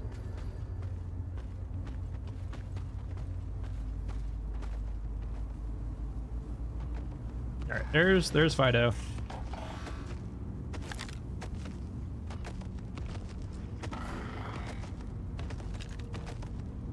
Unfortunately, it seems like they left. The good news, though, is that door can be closed.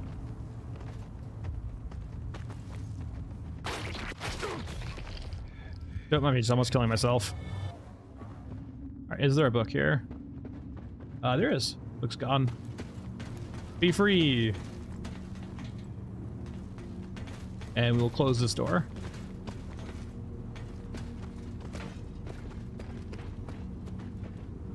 Alright, silent door.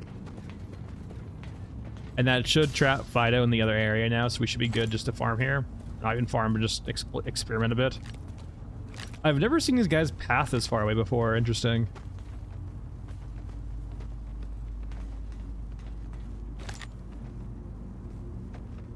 Is this a headshot? Probably not. Yeah. I guess those guys with like the outer covering to their heads. Not a one-shot kill with a 308. Unless I guess they're hurt a little bit. Yeah, he just has like that little like outside shell to his head. I wonder if there's any more Erescan soldiers that have a bit less armor to their head at all.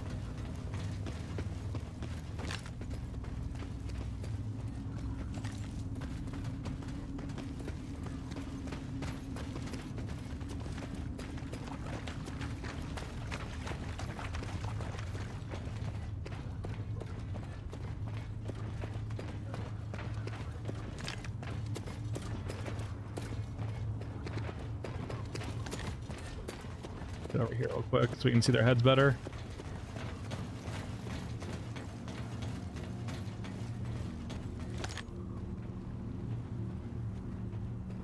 Yeah, it seems to be the same, just like the same shroud to their head.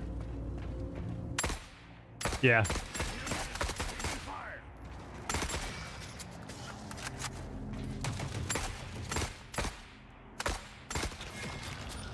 Okay, yeah.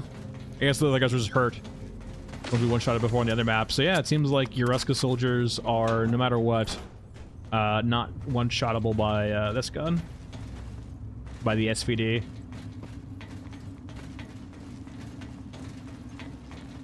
Only 50 cals and GM6s, I guess, 50 cals and NWTs and, what's it called? The 36Ms. Which, unfortunately, they're unsilenced, so, like, they won't aggro the squad immediately, but they will aggro them after a few shots. So if you're far enough away, it doesn't matter.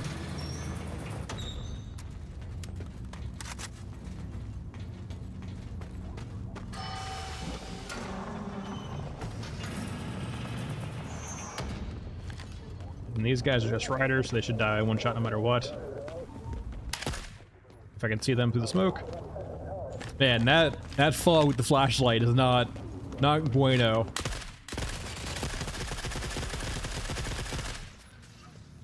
That is... See? Blind. See? Blind.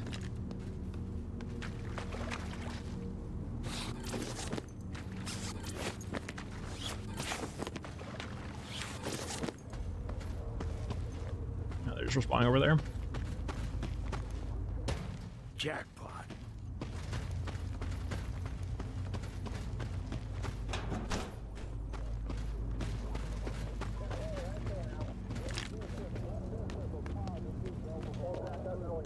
Hold still.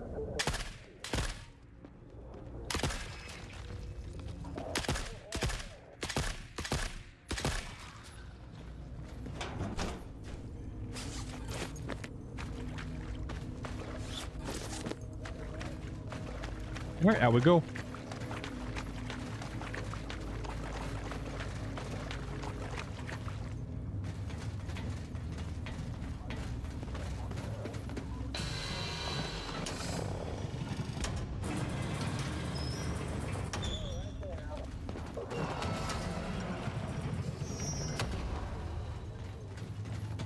Considering the accuracy too.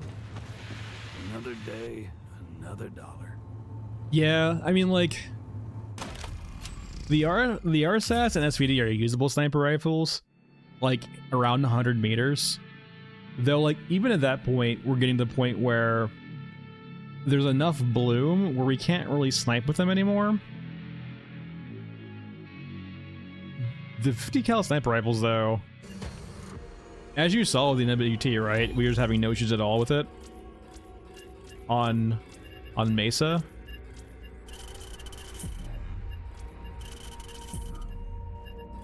Go back to Mesa for a bit too. So sniper sweep, and we need payback.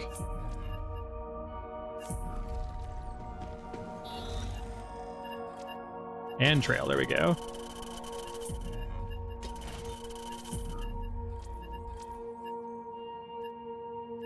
Also do upgrades for experts, so more accuracy. I'm not sure if this matters all that much, but maybe rifle expert will help out a bit, but not that much. All right, let's go over to NTW.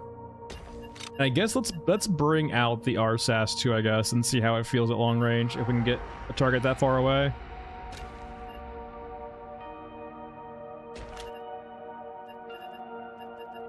If it wants to spawn for us. And then 50 cal. And then you're still on reset, right? Yeah, naturally. The pain. Actually, hold on, I forgot to. The best skill in the game. Come here, you. You're actually worth me spending the time to actually upgrade you.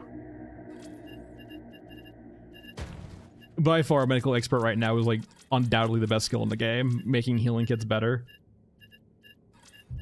Alright, Mesa, City Ruins, and I need a jump.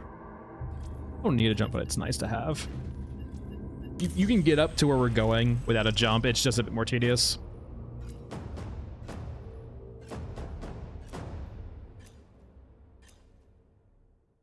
So I guess the big thing right now is seeing...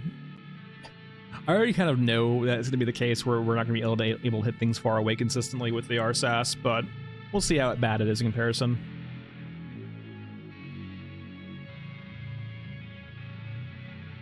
Maybe eating a bullet would be better.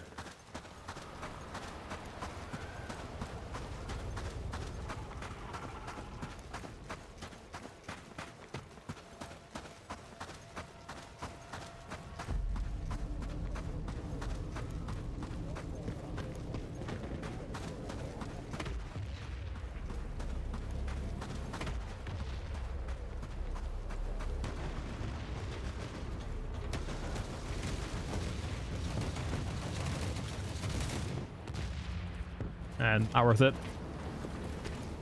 I already know it's one shots into the head. I don't need to test that.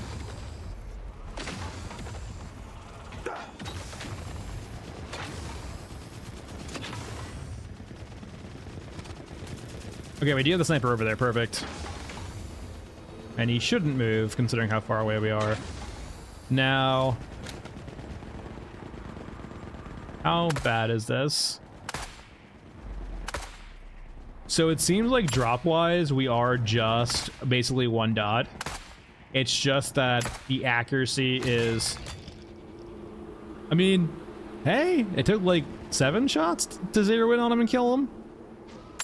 But eventually it did it.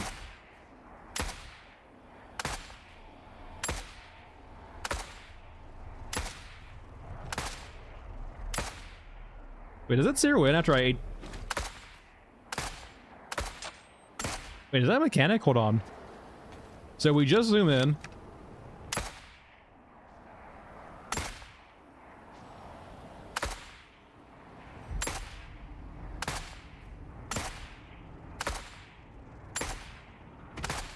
They probably just got lucky. I was thinking that maybe like the longer we're aiming down sights, the more accurate it is over time, but maybe? Not sure. I mean, it's usable, right? That's what, how many meters away? 203.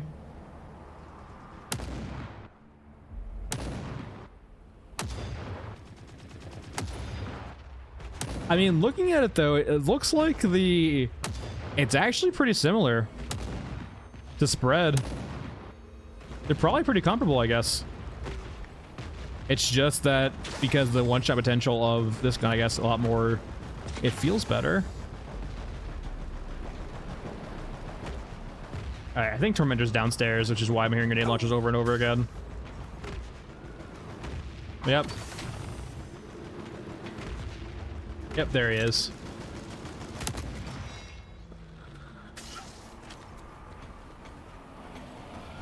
So yeah, RSAS, perfectly acceptable sniper rifle, I guess.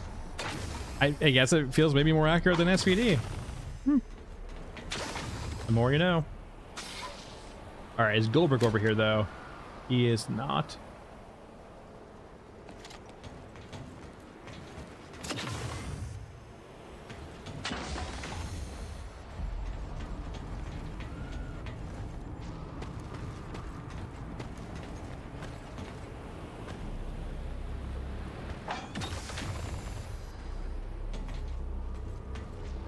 I'm not gonna lie to you, this would be a cool spot for like a gold brick or the sniper to actually spawn up here instead. You can get up here without a jump, so I think it's perfectly fine. And it would kind of incentivize too, like, oh, the sniper's up there, that means I can get up there, right? Ow.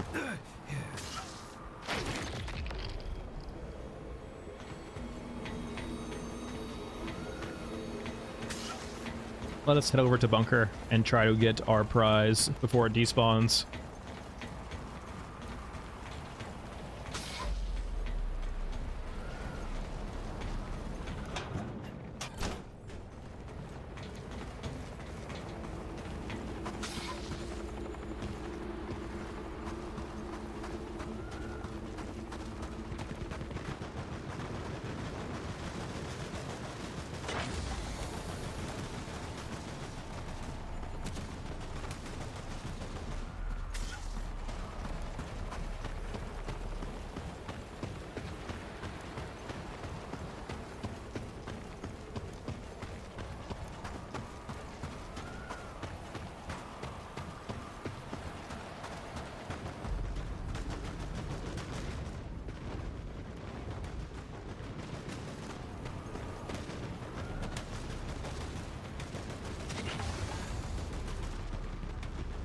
It's weird too. So occasionally you'll see like these down choppers, by the way. These are like random POIs that will spawn on the map. They will always have European pilots near them though. But this is very clearly the Hind model that we see floating, like flying over there right now. Right, this is very clearly the Hind. You can tell by the front canopy.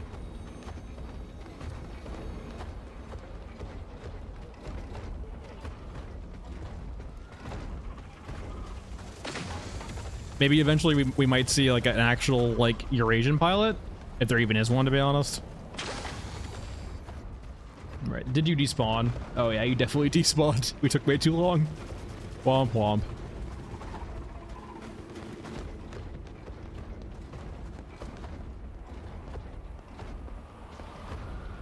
Bunker is so dangerous. Though I will say, actually, this probably has the second best sniping spot outside of Shantytown. Mainly because things can't path to where we're going. Now, we did see the exo spot over here, which was terrifying. But generally speaking, things don't spawn up here and can't get up here once they're not up here.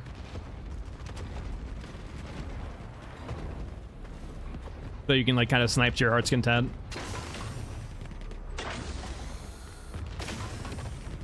And because we're at bunker, things will just respawn constantly. I know we can get up here, don't you lie to me.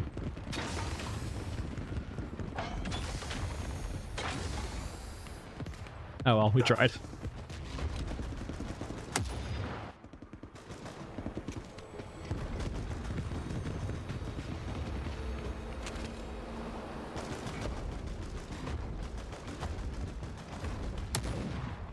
Too high. It's 1 dot, isn't it? A little bit up, like the top of a 1 dot.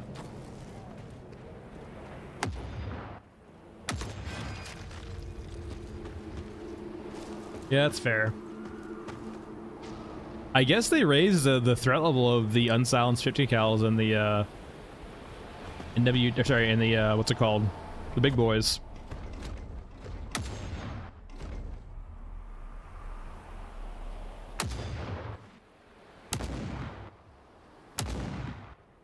What is it doing? It's just like doing the weirdest movement. Is it dodging my bullets? Is it Neo?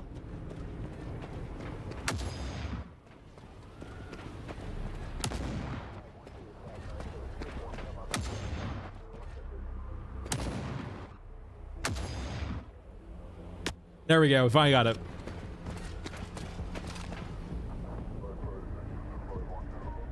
Okay, here come the rockets. These okay, they don't home. They're not like grenade launchers.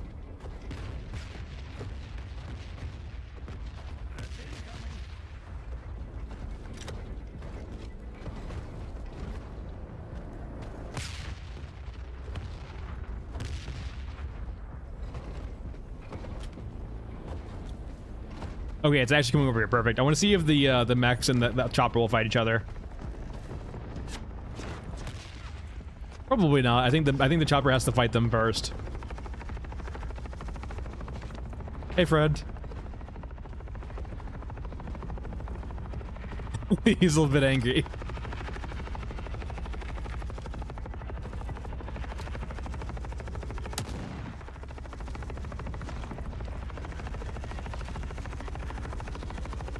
So yeah, it has the rocket pods. It also has like the missile rack here too, right? At least a charging pod for it. And also too, like the main difference of this chopper as opposed to regular Ein, it's got these like weird legs or feet on it, right? Like maybe it attaches to stuff. What if like Eurasia had like a sky carrier that these attached to and kind of like drop off of?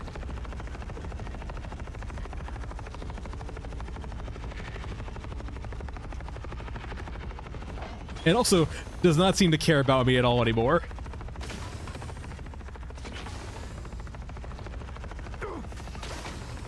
I could have swore... Okay, I apologize. I apologize. I didn't mean to try to get on you. We could talk about this.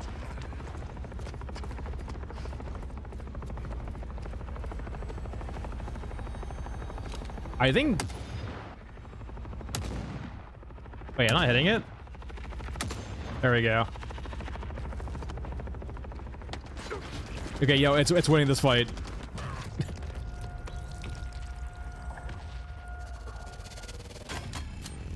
Okay, the best place to choose the chopper is still definitely Shantytown. So, It seems it has no problem at bunker, but Shantytown, it seems like there's a certain ceiling on how high the chopper can go, and you can actually get above that ceiling at Shantytown and get above it, and to the point where it basically will like lock into a certain spot and then you can kill it. Level 6 old man, oh baby. All right. So what is the consensus here? I definitely think the 308s have moved up quite a bit. I don't think any of the heavy rifles have changed at all. I mean, in the last one, I said I like the NWT more because it feels better to me than the GM6. The GM6 is just objectively better though. So like, it's the GM6 and then the NDW. They're both good though. I prefer the NDW though. And 36M's on top for heavy rifles. Outside of this though, the only thing that's really changed is the SA-58 is probably up to S tier, or like, it's hard. If it wasn't for the ammo, I would have like no problem placing this like at the top. It's just the ammo. The 250 per reset does so much damage when you get so much more from the RPK. But like, it definitely would be like right behind the RPK or like right next to it.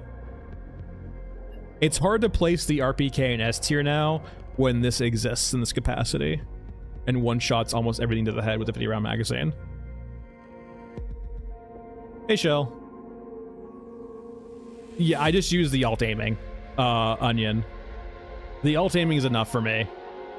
I don't aim down sights in the game hardly ever because it's really that bad. But I'll just use the alt key to get a third-person aiming reticle instead. It helps out so much. Scar is fun, but like no silencer is rough. It does obliterate things in the head. If you are planning on going loud and aggro, the Scar is not a bad choice, weirdly enough, because it does obliterate everything. The problem is the no silencer, so you will aggro everything with it too. It's probably like a solid like B+ or like A-.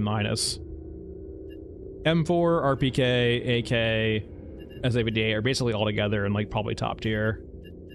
And then it just goes downhill from there, really. You have like the role players in the SVD and the RSS being like niche B roles. The TKB and M16 are probably like Cs. They're fun, but like they're more of just like aesthetic role-playing guns than anything else. The VKS is F. It goes straight from like C to F with the VKS. Skips D, just goes straight to F. Like never used. G36 is probably like our C, our low B. It's probably C, like squarely in C. There's no reason to use the G36 really when the other guns exist. And it's got too many quirks really going on with the really weird tracer rounds and so on and so forth. But like not really, outside the VKS, there's not really any Ds or like unusable guns really. It's just this one is awful. It has really just no reason to ever bring it. You'll spend half the raid reloading. And then Surplus, we know your review. Surplus is just like if you need an extra gun, really.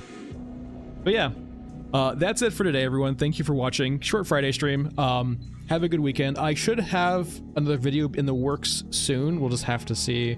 So early next week, probably. I'm hoping for maybe Monday, Tuesday, we'll have a new video. But thanks for watching. Have a good weekend, everyone. I will see you next time. And yeah, take it easy.